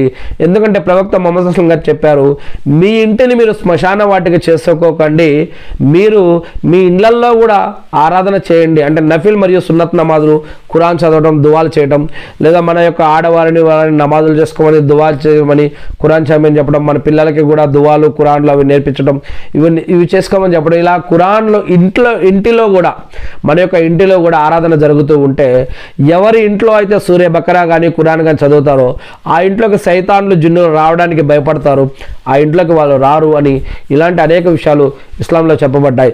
ఇకపోతే ప్రతిరోజు ఇషా నమాజ్ తర్వాత రంజాన్లో మరి నెల మొత్తం కూడా తరావీ నమాజ్ అనేది ఉంటుంది.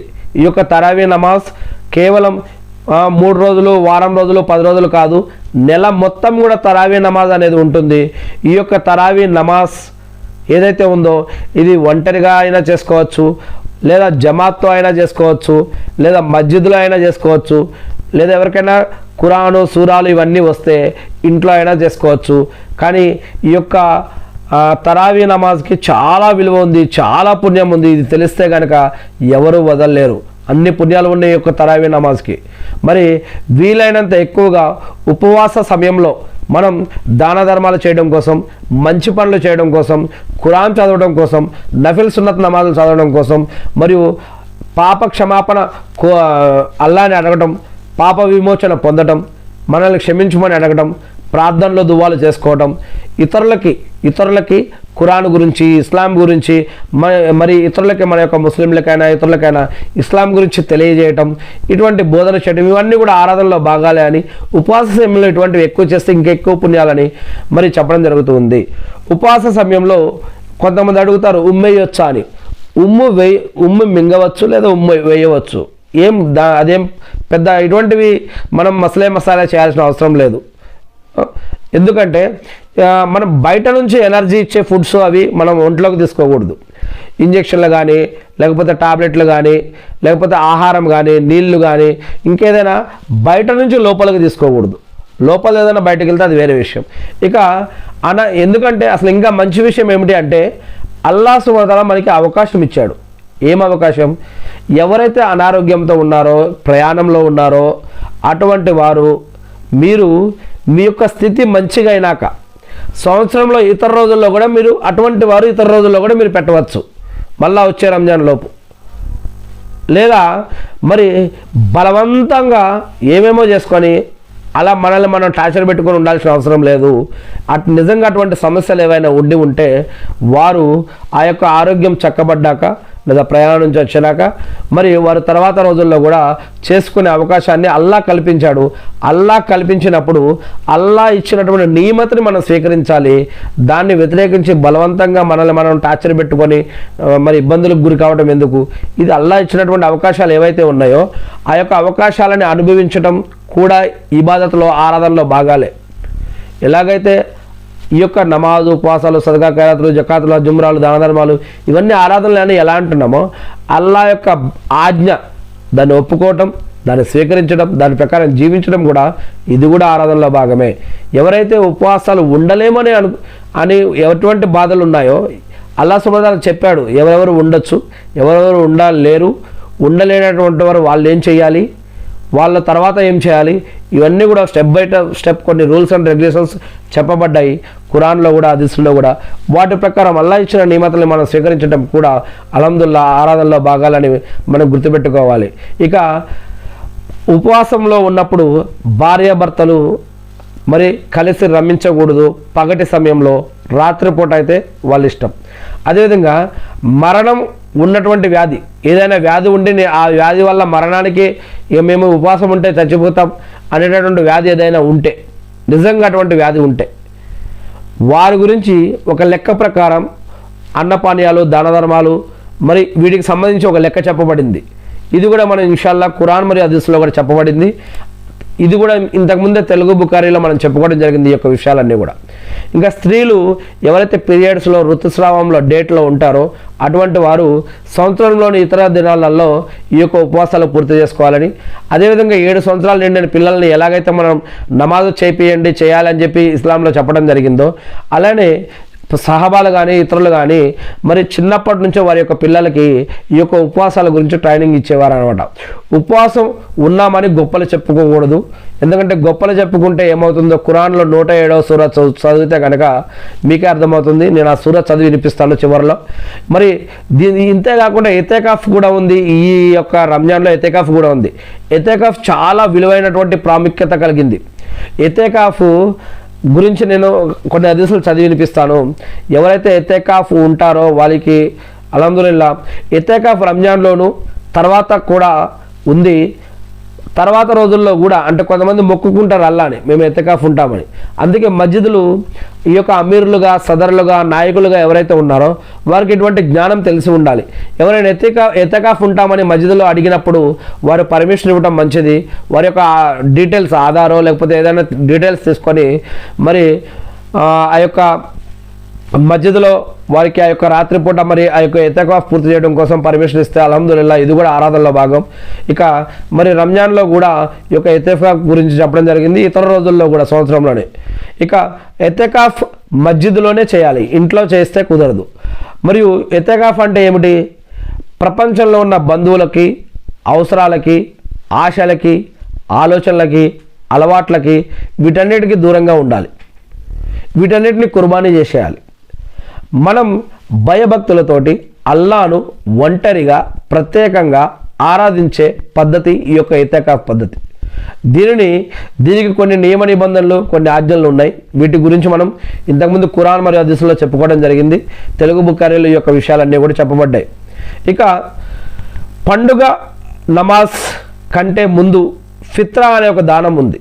ఈ యొక్క దానం పండుగ రోజు నమాజ్కి వెళ్ళే ముందు చేయాలి.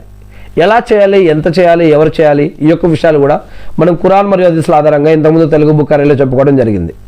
ఇక ఈద్గాలో ఒక పురుషులే కాదు స్త్రీలు కూడా వారికి కూడా సపరేట్ పరదా పద్ధతి పెట్టి ఈద్గాకి స్త్రీలు కూడా రావచ్చు. ఇలా పురుషులు స్త్రీలు కూడా ఈద్గాకి వెళ్ళి పండుగ నమాజ్ చేసుకోవచ్చు. అక్కడ ఎవరైతే ఇలా పీరియడ్స్లో డేట్లో ఉన్నారో వారికి కూడా ప్రత్యేకమైన పద్ధతి ఏర్పాటు చేసి వారు నమాజ్ చదవకపోయినా సరే ఈ యొక్క ప్రసంగం అనేది వినవచ్చు అని ఇలాంటి అనేక హదీసులు ఇస్లాంలో చెప్పబడ్డాయి.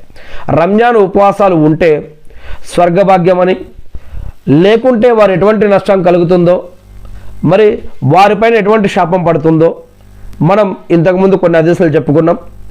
అదేవిధంగా ఇంకా కొన్ని ఖురాన్ ఆయతులు కూడా మన హదీసులు కూడా చూద్దాం ఇన్షాల్లా. అంతేకాకుండా స్వర్గం ఎలా ఉంటుంది, స్వర్గంలో ఏమేమి ఉంటాయి, నరకం ఎలా ఉంటుంది, నరకంలో ఏమేమి ఉంటాయి, ఇవన్నీ కూడా మనం ఇంతకుముందు చదువుకోవడం జరిగింది. ఇప్పుడు నేను కొన్ని రంజాన్ విషయంలో జరిగిన కొన్ని సంఘటనలు నేను చెప్పడం కోసం ప్రయత్నిస్తున్నా. అంటే రంజాన్ నెలలో అనేక సంఘటనలు జరిగాయి.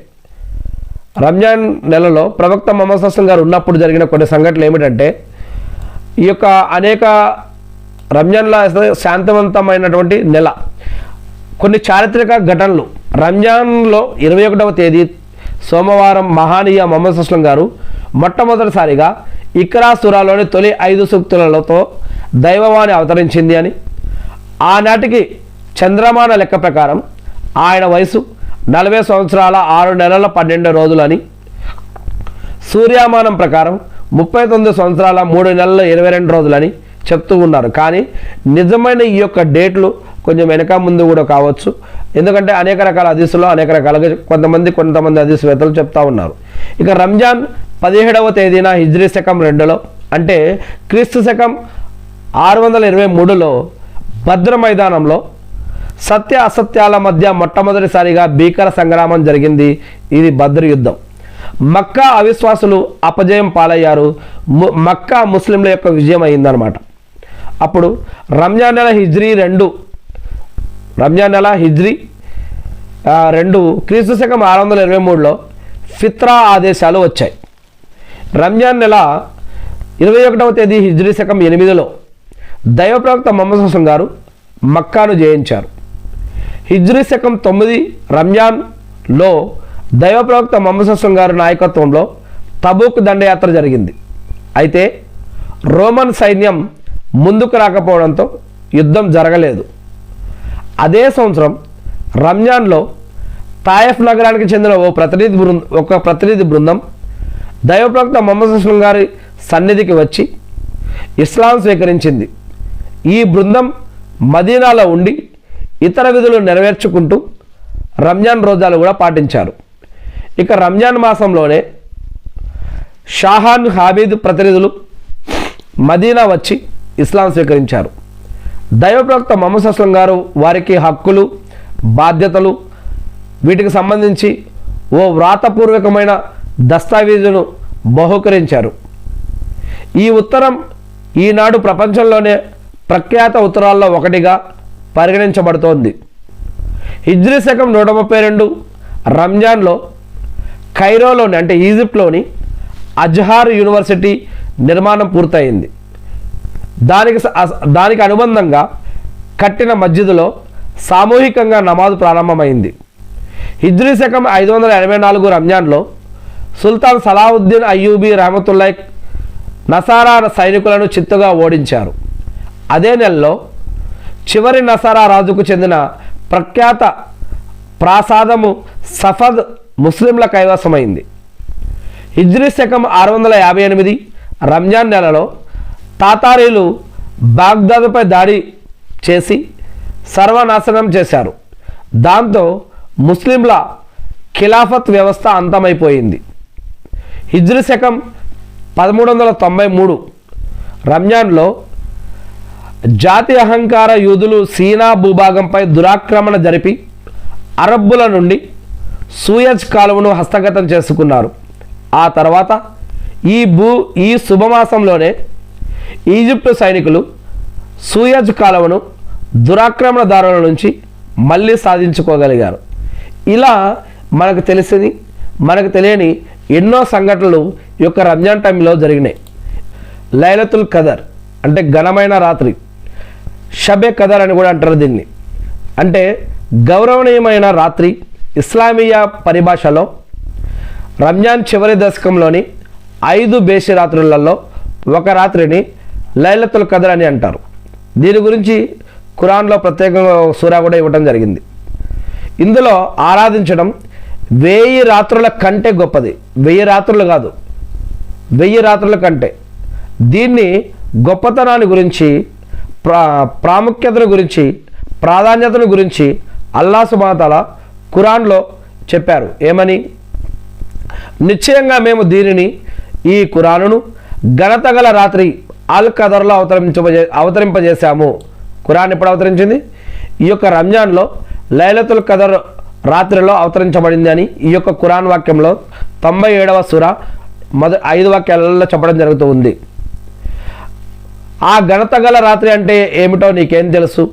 ఆ ఘనత గల రాత్రి 1000 రోజులు కాదు, 1000 రాత్రులు కాదు, 1000 నెలల కంటే కూడా శ్రేష్టమైనది.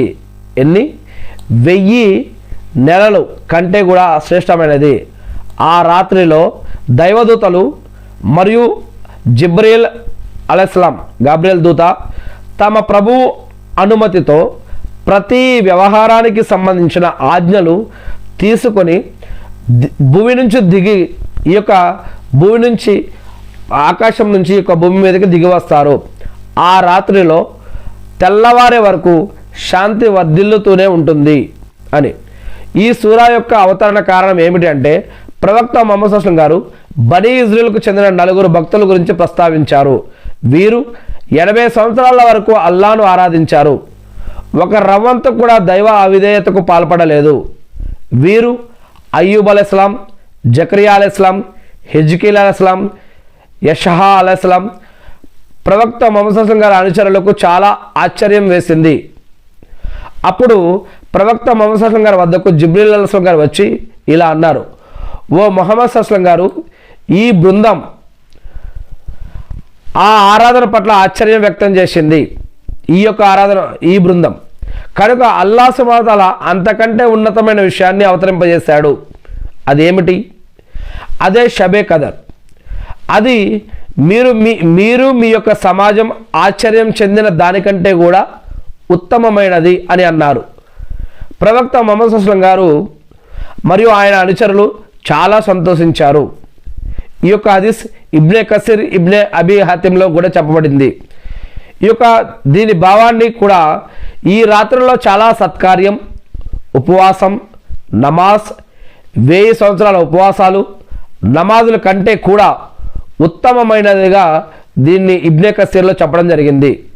ఈ యొక్క రాత్రికి ఎంత విలువ ఉందో ఆ రోజు రాత్రి చేసే ఆరాధనలు కానీ, ఆ రోజు రాత్రి చేసే మరి ప్రార్థనలు కానీ, నఫిల్ నమాజులు, సున్నత్ నమాజులు, మరి తరావీ నమాజులు, ఇంకా ఏవైనా దువాలు, ప్రార్థనలు ఏవైనా సరే ఆ రోజు మనం ఆ రాత్రిని వేస్ట్ చేసుకోకుండా మనం ఇలా ప్రార్థనలో గడపడం చాలా మంచిది. ఇప్పుడు మనం ఎతేకాఫ్ గురించి కొన్ని విషయాలు చూడబోతూ ఉన్నాము. అదేమిటి అంటే ఎతేకాఫ్ అంటే అల్లాని ఎతేకాఫ్ అంటే ఆగిపోవటం అని దీని యొక్క అర్థం. అంటే దేని గురించి? ఇస్లామీయ భాషలో ప్రాపంచిక వ్యవహారాలన్నింటినీ వదిలి ఆరాధనా సంకల్పంతో దైవ ప్రీతి కోసం మస్జిద్లో ఉండి ఆచరించటాన్ని, మస్జిద్లో ఆగిపోయి అక్కడనే ఉండి అల్లాను ఆరాధించటాన్ని, అక్కడనే గడపడాన్ని ఎతేకాఫ్ అని అంటారు. ఎతేకాఫ్ స్థితిలో అత్యధికంగా అదనపు నమాజులలో మరియు ఖురాన్ పఠనంలో ఎతేకాఫ్లో ఉన్నప్పుడు ఎక్కువగా నఫిల్ మరియు సున్నత్ నమాజులు, ఫర్జ్ నమాజులు నమాజులు చేస్తూ ఉండాలి. అవి 2 రకాతుల, 3 రకాతుల, 4 రకాతుల వాళ్ళ ఇష్టం చేసుకుంటూ ఉండాలి. అదేవిధంగా ఎక్కువగా ఖురాన్ చదువుతూ ఉండాలి, నమాజులు చదువుతూ ఉండాలి. నఫిల్ నమాజులు, సున్నత్ నమాజులు, ఫర్జ్ నమాజులతో పాటుగా ఖురాన్ కూడా చదువుతూ ఉండాలి. నమాజ్లో నిలబడ్డప్పుడు కూడా ఖురాన్ ఇంకెక్కువ చదివితే ఇంకా మంచిది. కానీ అదేవిధంగా ఖురాన్లు ఎన్నిసార్లు అయినా సరే ఖురాన్ పూర్తి చేయడం కోసం ప్రయత్నిస్తూనే ఉండాలి. ఖురాన్ని అర్థం చేసుకొని చదువుతూ ఉండాలి. దైవ ధ్యానంలో ఉండాలి. సుబ్హానల్లా, అల్హమ్దులిల్లా, అల్లాహు అక్బర్ అంటూ అస్తగ్ఫిరుల్లా అని ఇంకా ఇతర దువాలు, ప్రార్థనలు చేసుకుంటూ ఉండాలి. దైవ కీర్తనలు చేసుకుంటూ ఉండాలి. ప్రవక్త ముహమ్మద్ సల్లల్లాహు అలైహి వసల్లం గారి పైన దరూద్ పంపిస్తూ ఉండాలి. ఇతర ప్రవక్తల గురించి కూడా ప్రార్థించాలి. ఇక వీటిల్లో ఉండాలి. ఖురాన్ హదీసులను బోధించడం కూడా చేయవచ్చని కొంతమంది పండితులు చెప్తున్నారు. ఈ టైంలో ఉండి అంటే ఈ యొక్క ఎతకాఫ్లో హితబోధ చేయడం కూడా ధర్మసమ్మతం అని కొంతమంది చెప్తారు. ఎందుకంటే ఇవి కూడా ఆరాధనలే అని. ఎతకాఫ్ చాలా ప్రాధాన్యత ఉంది. ఎతకాఫ్కి ఎంత ప్రాధాన్యత, ఎంత విలువో తెలుసా? ఎతకాఫ్ ఎంత విలువ అంటే ప్రవక్త ముహమ్మద్ సల్లల్లాహు అలైహి వసల్లం గారు చెప్పారు, ఎతకాఫ్ కంటే విలువైన విషయం ఒకటి ఉంది, దాని తర్వాత ఎతకాఫ్ కూడా విలువైనది. ఎతకాఫ్ ఎంత విలువైనదంటే ఎతకాఫ్ని దీనిని ఈ రెండింటిని పోల్చడం జరిగింది. ఇప్పుడు నేను చెప్పబోయే ఒక హదీస్ ఉంది, దీన్ని ఎతకాఫ్తో పోల్చి మరీ చెప్పడం జరిగింది. అంటే ఎతకాఫ్కి ఎంత విలువ ఉందో దాన్ని బట్టి అర్థమవుతుంది. అలానే దీంతో పాటు ఇప్పుడు చెప్పే విషయం కూడా ఎంత విలువైందో మీరు అర్థం చేసుకోవచ్చు. ఏమిటది? ఎవరైతే తన యొక్క సోదరుడి అవసరం కోసం నడిచి అందులో సఫలం పొందితే 10 సంవత్సరాలు ఎతకాఫ్ పాటించడం కంటే అధికంగా పుణ్యం లభిస్తుంది. కంటిన్యూగా 10 సంవత్సరాలు ఎతకాఫ్ పాటించడం కంటే ఈ యొక్క ప్రాపంచిక జీవితాలు, భార్య పిల్లలు, లేకపోతే ఇంకా ఈ యొక్క అవసరాలు, ఆలోచనలు ఇవన్నీ త్యాగం చేసి 10 సంవత్సరాలు కంటిన్యూగా మధ్యలోనే కూర్చొని ఎతకాఫ్ ఉంటే ఎంత పుణ్యమో, ఒక వ్యక్తి తన యొక్క సోదరుడికి సహాయం చేయటం, మాట్లాడటం, లేదా అతని కోసం దువా చేయటం, ప్రార్థన చేయటం, కలవటం, ఇది ఎంత విలువైనదో అల్హమ్దులిల్లా ఈ యొక్క హదీస్లో చెప్పడం జరిగింది. ఈరోజు మనం పెన్ను గురించి, పెన్సిల్ గురించి, రబ్బర్ గురించి, ఇంట్లో ఉన్న వస్తువుల గురించి, ఆస్తిపాస్తుల గురించి, చిన్న చిన్న విషయాల గురించి, వస్తువుల గురించి, లేదా వాడికి ఇప్పించో నాకు ఇప్పలేదని తల్లిదండ్రులతోటి, అదేవిధంగా ఇంకా అనేక రకాల సంఘటనలు, పెళ్ళికి ముందు ఒక రకంగా, పెళ్లి తర్వాత ఒక రకంగా, పిల్లలు పుట్టాక ఒక రకంగా, ఆస్తిపాస్తుల దగ్గర ఒక రకంగా, అనారోగ్యంలో ఉన్నప్పుడు ఒక రకంగా, ఆరోగ్యంగా ఉన్నప్పుడు ఒక రకంగా, ఫంక్షన్లప్పుడు ఒక రకంగా, ఫంక్షన్లో లేనప్పుడు ఒక రకంగా ఎలా జీవిస్తున్నామో మనల్ని మనమే ప్రశ్నించుకోవాలి. అది అన్నదమ్ముళ్ళు, అక్క చెల్లెళ్ళు ఎవరైనా సరే. ఇక్కడ ప్రవక్త ముహమ్మద్ సల్లల్లాహు అలైహి వసల్లం గారు చెప్తున్నారు, తన సోదరుని అవసరం కోసం నడిచి అందులో కనుక సఫలం పొందితే 10 సంవత్సరాలు ఎతకాఫ్ పాటించడం కంటే, 10 సంవత్సరాల కంటే, ఎతకాఫ్ కంటే అధికంగా పుణ్యం లభిస్తుంది. అల్లా ప్రీతి కోసం, అల్లా పట్ల భయం, భక్తి, గౌరవం, మర్యాదతో అల్లా ప్రీతి కోసం ఒక్కరోజు ఎతకాఫ్ పాటిస్తే ఎంత పుణ్యం తెలుసా? ఒక్కరోజు ఎతకాఫ్ పాటిస్తే అల్లా అతని నుండి నరకానికి 3 కందకాలంత దూరాన్ని చేస్తాడు. 3 కందకాలంత దూరం అంటే ఎంత? ఒక్క కందకం భూమి ఆకాశాల కంటే, అవి భూమి ఆకాశాల కంటే దూరంగా ఉంటాయి అంట. ఇలా ఒక్క ఎతకాఫ్కి 3 దూరాలని అల్లా చేస్తాడు. మరో ఉల్లేఖనంలో రంజాన్లో 10 రోజులు ఎతకాఫ్ పాటించిన వారికి, రంజాన్ నెలలో 10 రోజులు ఉపవాసం ఎతకాఫ్ పాటించిన వారికి 2 హజ్జులు 2 ఉమ్రాలు చేసినంత పుణ్యం వారికి లభిస్తుంది అని ప్రవక్త ముహమ్మద్ సల్లల్లాహు అలైహి వసల్లం గారు తెలియజేశారని బహీకీలో చెప్పడం జరుగుతుంది. ఇంకా ఎతకాఫ్ పాటించే వారు ముందుగా ముస్లిం అయి ఉండాలి, విశ్వాసి అయి ఉండాలి. వారు బహిష్టులో ఉండకూడదు, అంటే వారు పీరియడ్స్లో ఉండకూడదు ఒకవేళ లేడీస్ అయితే కనుక. ఇంకోటి ప్రసవ దశలో కూడా ఉండకూడదు. ఇక జనాబతుల నుండి పరిశుద్ధులై ఉండాలి. ఎతకాఫ్ సంకల్పం చేసుకొని ఉండాలి. మస్జిద్లో ఉండటం తప్పనిసరి, మస్జిద్లోనే ఉండాలి. ఎతకాఫ్ సంకల్పం మస్జిద్లోనే ఉండాలి. ఎతకాఫ్ 2 రకాలు ఉన్నాయి. ఒకటి ఫరజ్ ఎతకాఫ్, 2 సున్నత్ ఎతకాఫ్. ఫరజ్ అంటే మొక్కుబడి చేసుకున్నవి. అల్లా నేను ఎతకాఫ్ ఉంటాను అని ఎవరైతే మొక్కుకున్నారో అటువంటి మొక్కు తనపై తప్పనిసరి చేసుకోవడం, అంటే దైవం కోసం నేను ఎతకాఫ్ పాటిస్తానని అనటం, వాటిని పాటించడం తప్పనిసరిగా చేయాలి. అల్లా ఆదేశం మీ యొక్క మొక్కుబడులను పూర్తి చేయండి అని ఖురాన్లో సూరా అల్ హజ్లో 22వ సూరా 29వ వాక్యంలో కూడా చెప్పడం జరుగుతుంది. రంజాన్లో చివరి దశకంలో 10 రోజులు ఎతకాఫ్ పాటించటం ప్రవక్త ముహమ్మద్ సల్లల్లాహు అలైహి వసల్లం గారి యొక్క సాంప్రదాయం. మరి ఇలా ఎతకాఫ్ గురించి చాలా విషయాలు ఇంకా ఉన్నాయి. ఇన్షాల్లా మీరు కూడా ఇంట్రెస్ట్ ఉంటే కనుక మీరు కూడా ఖురాన్ మరియు హదీసులు తెరిచి మీరు కూడా చదివి ఈ యొక్క విషయాలన్నీ కూడా నేర్చుకోవచ్చు. ఇప్పుడు నేను ఫిత్రా గురించి కొన్ని విషయాలు చెప్పబోతూ ఉన్నాను. ఇన్షాల్లా చివరిగా ఫిత్రా గురించి. ఫిత్రా అంటే ఉపవాసం విరమించటం అని అర్థం. ఫిత్రా అంటే ఏమిటి? ఉపవాసాన్ని విరమించటం అని అర్థం. ఉపవాస స్థితిలో చిన్న చిన్న తప్పులు పొరపాట్లు జరుగుతూ ఉంటాయి ఉపవాసంలో ఉన్నప్పుడు. మరి పెద్ద చిన్న పాపాలు కూడా జరుగుతాయి. ఉపవాసాలు పూర్తవగానే అవి పూర్తయిన సంతోషంలో అల్లాకు కృతజ్ఞతలు తెలుపుతూ తన పాపాలకు పరిహారంగా సదకా దాన ధర్మాలు చేయటాన్ని సదకతుల్ ఫిత్రా అని అంటారు. అర్థమైంది అనుకుంటా మీకు. సదకతుల్ ఫిత్రా అని అంటారు.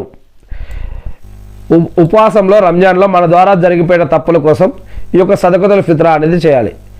జకాత్ లాగానే ఈ యొక్క సదకతుల్ ఫిత్రా కూడా తప్పనిసరిగానే చేయాలి. తప్పనిసరి, ఇది ఖచ్చితంగా చేయాలి. దీన్ని సదకతుల్ ఫిత్రా అంటారు. సదకతుల్ ఫిత్రా ముస్లింలందరిపై తప్పనిసరిగా విధిగా విధించబడింది. వారు ధనవంతులైనా సరే, పేదవారైనా సరే, స్త్రీలైనా పురుషులైనా, స్వతంత్రులైనా బానిసలైనా, పెద్దలైనా చిన్నలైనా అందరూ కూడా సదకతుల్ ఫిత్రా తప్పనిసరి అవ్వడానికి అందరూ ఖచ్చితంగా ఇవ్వాలి. వారు ధనవంతులే అయి ఉండాల్సిన అవసరం లేదు, అందరూ ఇవ్వాలి. ఒక నిర్ణీత ధనం గలవారే కానక్కర్లేదు, వాళ్ళు ధనవంతులే కానక్కర్లేదు. ప్రతి ఒక్కరిపై ఒక సా తప్పనిసరిగా విధించబడింది ఒక లెక్క ప్రకారం. అంటే ఆంగ్ల సేరు ప్రకారం పావు తక్కువ 3 సేర్లు అనమాట. దీని యొక్క అర్థం పావు తక్కువ 3 సేర్లు ఇవ్వాలి ఒక వ్యక్తి తరపున. అవి ఉదాహరణకి గోధుమలు, బియ్యము, శనగపప్పు, ఖర్జూరం, కిస్మిస్, పనీరు, ఇంకా ఇతర ఏవైనా పప్పు ధాన్యాలు, ఇటువంటివి ఏవైనా ఇవ్వచ్చు. డబ్బులు కాదు, వస్తువుల గురించి చెప్పడం జరుగుతుంది ఇక్కడ. వీటిలో ఏది సులువైతే అది ఇవ్వచ్చు.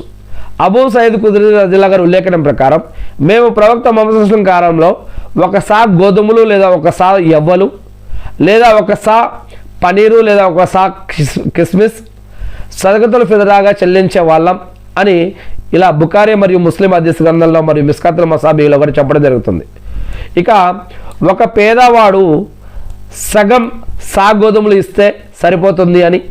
అయితే రంజాన్ చివరి రోజు సూర్యాస్తమయం అయిన తర్వాత నుండి ప్రారంభం అవుతుంది ఈ ఇచ్చే పద్ధతి. రంజాన్ చివరి రోజు, పండగ రోజు. ఇది ఈద్ నమాజ్కి ముందు వరకు ఉంటుంది. ఇబ్నే కదామా అభిప్రాయం ప్రకారం సదకతుల్ ఫిత్రా విధి సమయం రంజాన్ చివరి సూర్యాస్తమయం నుండి కూడా ప్రారంభమవుతుంది అని. ఈ సదకాను సదకతుల్ ఫిత్రా ఎందుకంటారంటే ఇఫ్తార్ సూర్యాస్తమయం తర్వాత చేయడం జరుగుతుంది. ప్రవక్త ముహమ్మద్ సల్లల్లాహు అలైహి వసల్లం గారు దీన్ని జకాతుల్ ఫిత్రా కూడా పేర్కొన్నారు. అంటే మీరు రంజాన్ చివరి రోజు ఏదైతే ఇఫ్తారీ అయిపోతుందో అప్పటి నుంచి ఆ రాత్రి ఉదయం నమాజ్ వరకు కూడా మరి పండుగ నమాజ్ వరకు కూడా దానికి అంటే పండుగ నమాజ్కి ముందు రోజు రాత్రి నుంచి అంటే ఇఫ్తారీ అయిపోయినప్పటి నుంచి పండుగ రోజు ఈద్ నమాజ్ వరకు కూడా ఈ యొక్క సదకతుల్ ఫిత్రా చేయవచ్చు అని హదీసులో చెప్పడం జరుగుతూ ఉంది. సూర్యాస్తమయం తర్వాత నుంచి సదకతుల్ ఫిత్రా తప్పనిసరి అయిపోతుంది. ఒకవేళ 1-2 రోజుల ముందు చెల్లించినా పర్వాలేదు అని కొన్ని హదీసుల్లో చెప్పడం జరుగుతుంది. ఇంకా కొంతమంది అప్పటి కాలంలో అందరూ కలిసి ఒక సాహబా దగ్గర ఒక వ్యక్తి దగ్గర పెట్టి మరి ఒక 2 రోజుల ముందు అక్కడ పెట్టి దాని తర్వాత అక్కడి నుంచి వాళ్ళు ఎవరెవరైతే వాళ్ళ దగ్గర లిస్ట్ ఉందో లేదా వాళ్ళకి తెలిసిన వాళ్ళు ఎవరైతే ఉన్నారో వాళ్ళందరికీ కూడా ఇలా చేసేవారు. ప్రవక్త ముహమ్మద్ సల్లల్లాహు అలైహి వసల్లం గారి అనుచరులు ఈదుల్ ఫిత్ర్ కంటే 1-2 రోజుల ముందు సదకతుల్ ఫిత్రా చెల్లించినట్టు కూడా బుఖారీ హదీస్లో చెప్పడం జరుగుతూ ఉంది. ఇవన్నీ కూడా ఇస్లాంలో ఉన్నటువంటి పద్ధతులు. ఇప్పుడు నేను మరి కొన్ని ఖురాన్ వాక్యాలు చదివి నేను వినిపిస్తాను. చివరిగా కొన్ని ఖురాన్ వాక్యాలు చదివి నేను ముగిస్తాను. ఖురాన్లోని 2వ సూర 183వ వాక్యం నుంచి, ఓ విశ్వసించిన ఔజు బిల్లాహి మినష్ షైతానిర్ రజీం బిస్మిల్లాహిర్ రహమానిర్ రహీం, ఓ విశ్వసించిన వారులారా, ఉపవాసాలు ఉండటం మీపై విధిగా విధించబడింది. ఎలాగైతే మీ పూర్వీకులపై కూడా ఇదే విధంగా ఉపవాసం విధించబడింది. దీనివల్ల ఈ యొక్క ఉపవాసం వల్ల మీలో భయభక్తులు పెంపొందే అవకాశం ఉంది. అది కూడా లెక్కించిన కొన్ని రోజులు మాత్రమే. అయితే మీలో ఎవరైతే వ్యాధిగ్రస్తులుగా ఉన్నారో, అనారోగ్యంతో ఉన్నారో, ప్రయాణికులుగా ఉన్నారో ఆ ఉపవాస లెక్క ఇతర దినాలలో పూర్తి చేసుకోవాలి. స్తోమత ఉన్నవారు ఉపవాసం పాటించకపోయినందుకు పరిహారంగా ఒక నిరుపేదకు అన్నం పెట్టాలి. కానీ ఎవరైనా స్వచ్ఛందంగా ఇంకా ఎక్కువ పుణ్యం చేస్తే అది వారికే మేలు. మీరు గ్రహించగలిగితే దీనికంటే కూడా ఉపవాసం ఉండటమే మీకోసం శ్రేయస్కరం.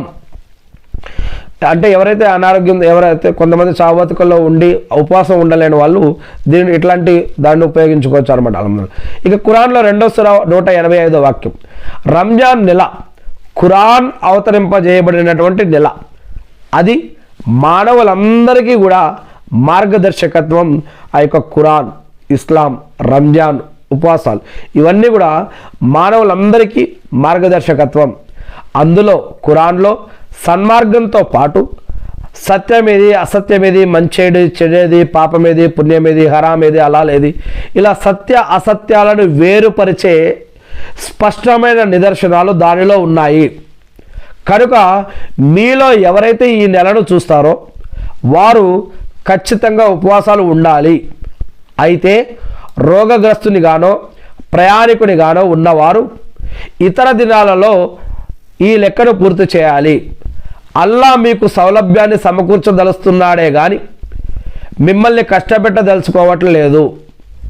మీరు ఉపవాసాల నిర్ణీత సంఖ్యను పూర్తి చేసుకోవాలన్నది తాను అనుగ్రహించిన సన్మార్గ భాగ్యాన్ని ప్రతిగా ఆయన గొప్పతనాన్ని కీర్తించి తగు రీతిలో మీరు ఆయనకు కృతజ్ఞతలు తెలుపుకోవాలన్నది అల్లా యొక్క అభిలాష. ఖురాన్లో 2వ సూర 186వ వాక్యం, ఓ ప్రవక్త, నా దాసులు నా గురించి నిన్ను అడిగితే నేను వారికి అత్యంత సమీపంలోనే దగ్గరలోనే ఉన్నాను అని, పిలిచేవాడు నన్ను ఎప్పుడు పిలిచినా నేను అతని పిలుపును ఆలకించి ఆమోదిస్తాను అని నువ్వు వారికి చెప్పు. కాబట్టి వారు కూడా నా యొక్క ఆదేశాన్ని శిరసా వహించాలి. అది అవ్వాలంటే ఇది కూడా చేయాలి. వారు కూడా నా యొక్క ఆదేశాన్ని శిరసా వహించాలి, నన్ను విశ్వసించాలి. ఈ విషయం నీవు వారికి తెలియచేయి. తద్వారానే వారు సన్మార్గ భాగ్యం పొందగలుగుతారు. ఖురాన్లో 2వ సూర 187వ వాక్యం, ఉపవాస కాలంలో రాత్రులలో మీరు మీ భార్యలను కలుసుకోవటం మీకోసం ధర్మసమ్మతం చేయబడింది. వారు మీకు దుస్తులు, మీరు వారికి దుస్తులు. మీరు రహస్యంగా ఆత్మద్రోహానికి పాల్పడుతున్నారనే సంగతి అల్లాకు తెలుసు. అయినప్పటికీ ఆయన క్షమాగుణంతో మీ వైపుకు మరలి మీ తప్పును మన్నించాడు. ఇక నుంచి మీరు మీ భార్యలతో ఉపవాస రాత్రులలో రమించడానికి, అల్లా మీకోసం రాసిపెట్టిన దాన్ని అన్వేషించడానికి మీకు అనుమతి ఉంది. తొలి జాములోని తెలుపు నడిరేయి నల్లని చారలో నుండి ప్రస్ఫుటం అయ్యే వరకు తినండి, త్రాగండి. ఆ తర్వాత వీటన్నిటిని పరిత్యజించి రాత్రి చీకటి పడే వరకు ఉపవాసం ఉండండి. ఇంకా మీరు మస్జిదులలో ఎతేకాఫ్ పాటించే కాలంలో మాత్రం మీ భార్యలతో ఎతేకాఫ్లో ఉన్నప్పుడు సమాగమం జరపకండి. ఇవి అల్లా నిర్ధారించిన హద్దులు, చట్టం, న్యాయం, ధర్మం, జీవన పద్ధతులు, ఆరాధన పద్ధతులు. హద్దులు అంటే మీరు వాటి దరిదాపులకు కూడా పోకండి. చెడులకి, పాపాలకి, ఇటువంటి ఆజ్ఞ ఉల్లంఘనకి, ఇటువంటి దరిదాపులకు కూడా పోకండి. ప్రజలు అప్రమత్తంగా ఉండగలందుకు గాను అల్లా తన యొక్క వాక్యాలను లేదా ఆయుతులను లేదా సూచనలను ఇలా విడమరిచి మరీ చెబుతూ ఉన్నాడు. ఇక 31వ అధ్యాయం 20వ వాక్యం, అల్లా భూమి ఆకాశాల్లో ఉన్న వస్తువులన్నిటినీ మీ యొక్క పనిలో తగిలించి తన అగోచర వరాలను పుష్కలంగా మీకు ప్రసాదించిన విషయాన్ని మీరు చూడలేదా? కొంతమంది జ్ఞానం లేకుండానే, మార్గభ్రష్టత్వం లేకుండా, ప్రకాశవంతమైన గ్రంథం లేకుండానే అల్లా గురించి కొంతమంది వాదులాడుతున్నారు. ఆర్గ్యుమెంట్లు, డిబేట్లు చేస్తూ ఉన్నారు. కొంతమంది వారికి జ్ఞానం లేకుండా, మార్గదర్శకత్వం లేకుండా, ప్రకాశవంతమైన గ్రంథం లేకుండానే అల్లా గురించి వాదులాడుతూ ఉన్నారు. ఖురాన్లోని 31వ అధ్యాయం 20వ వాక్యం. ఇక 67వ అధ్యాయం 15వ వాక్యం, దరిత్రిని మీకు లోబడి ఉండేలా చేసినవాడు ఆయనే. ఈ యొక్క భూమిలోని సృష్టిని మీకు లోబడి ఉండేలా చేసినవాడు ఆయనే. కాబట్టి మీరు దాని మార్గాలపై నడవండి, ఆయన సమకూర్చిన ఆహారాన్ని భుజించండి. చివరకు మీరు సజీవులై నిలబడవలసింది ఆయన సన్నిధిలోనే. అంటే మరణించిన తర్వాత మళ్ళా ఒకరోజు తిరిగి లేపబడతారు. ఆ రోజు ప్రళయ దినం, తీర్పు దినమని మానవుడు చేసిన మంచి, చెడు, పాపం, పుణ్యం, హరాం, హలాల్ జీవితాన్ని బట్టి తీర్పు తీసుకొని స్వర్గమా లేదా నరకమా అనేది దేవుడు ఆ రోజు నిర్ణయిస్తాడు అని, అటువంటి ఒకరోజు ఖచ్చితంగా ఉంది అని, దాని గురించి ఇక్కడ మళ్ళా మీరు సజీవులై నిలబడవలసింది ఆయన సన్నిధిలోనే అని ఇక్కడ 67వ అధ్యాయం 15వ వాక్యంలో చెప్పడం జరుగుతుంది. 27వ అధ్యాయం 73వ వాక్యం, నిజానికి నీ ప్రభువు మానవులపై ఎంతో దయగలవాడు, కానీ వారిలో చాలామంది కృతజ్ఞులుగా మెలగరు. 14వ అధ్యాయం 32వ వాక్యం నుంచి 36వ వాక్యం, 32, 33, 34 వాక్యాలు 14వ అధ్యాయం. భూమి ఆకాశాలను సృష్టించి ఆకాశాల నుండి వర్షాన్ని కురిపించి ఆ యొక్క వర్షం ద్వారా మీకు ఆహారం కోసం పండ్లు, ఫలాలను ఉత్పన్నం చేసిన వాడు ఆ అల్లా. ఆయనే తన యొక్క ఆజ్ఞతో సముద్రంలో నౌకలు నడవటానికి వాటిని మీకు లోబరిచాడు. ఆయన నదీ నదాలను మీ యొక్క ఆధీనంలో ఉంచాడు. ఆయన నిరంతర ప్రయాణం చేస్తూ పోతున్న సూర్య చంద్రులను కూడా మీకు లోబరిచాడు. రేయం నిరంతరం ప్రయాణం చేస్తూ ఉన్న సూర్యుణ్ణి, చంద్రుణ్ణి మీకు లోబరిచాడు. రేయం బవలను, రాత్రి పగళ్లను కూడా ఆయన మీ సేవ కోసమే కట్టుబడి ఉండేలా చేశాడు. మరి ఆయనే మీరు అడిగిన దానినల్లా మీకు ఇచ్చి ఉన్నాడు. మీరు అల్లా చేసిన మేళ్లను లెక్కించలేరు. మీకు అల్లా చేసిన మేళ్లను లెక్కించినా కూడా లెక్కించలేరు. నిశ్చయంగా మానవుడు మహా అన్యాయపరుడు, మేలును మరిచేవాడులా ఉన్నాడు. 41వ అధ్యాయం 36వ వాక్యం, ఒకవేళ ఏ సమయంలోనైనా సైతాను తరపున నీకు ఏదైనా దుష్ప్రేరణ కనుక కలిగితే, సైతాను తరపున నీకు ఏదైనా దుష్ప్రేరణ కనుక కలిగితే వెంటనే అల్లా యొక్క శరణు వేడుకో. నిస్సందేహంగా ఆయన అంతా వినేవాడు, అన్నీ తెలిసినవాడు. ఖురాన్లోని 41వ అధ్యాయం 36వ వాక్యం. ఇక ఇంతకుముందు మనం చెప్పాం, ఉపవాసాలు కానీ, నమాజులు కానీ, మనం చేసే దాన ధర్మాలు కానీ గొప్పల కోసం, ఫోటోలు, వీడియోలు, సెల్ఫీలు, వీటి కోసం, అధికారము, గొప్పలు, వీటి కోసం చేస్తున్నామా? లేదా అల్లాని రాజీ చేపించడం కోసం, అల్లాని మెప్పించడం కోసం చేస్తున్నామా?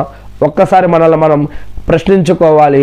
మరి యొక్క ఉపవాసంలో దికావా, గొప్పలు, మరి ఇఫ్తారీల ఫోటోలు, వీడియోలు, ఇంకా ఇతర విషయాలు, నమాజులో కానీ ఇతర విషయాల్లో కానీ, ఈ యొక్క గడ్డంలో కానీ టోపీలో కానీ ఈ యొక్క దికావా, గొప్పలు, పేరు ప్రఖ్యాతులు వీటి కోసం చూస్తున్నామా, లేదా అల్లాని మెప్పించడం కోసం చేస్తున్నామా? ఇప్పుడు నేను ఖురాన్లో 107వ సూర చదివి వినిపిస్తున్నాను. ఖురాన్లో 107వ సూర, సూర అల్ మాఊన్, దీంట్లో 7 వాక్యాలు ఉన్నాయి.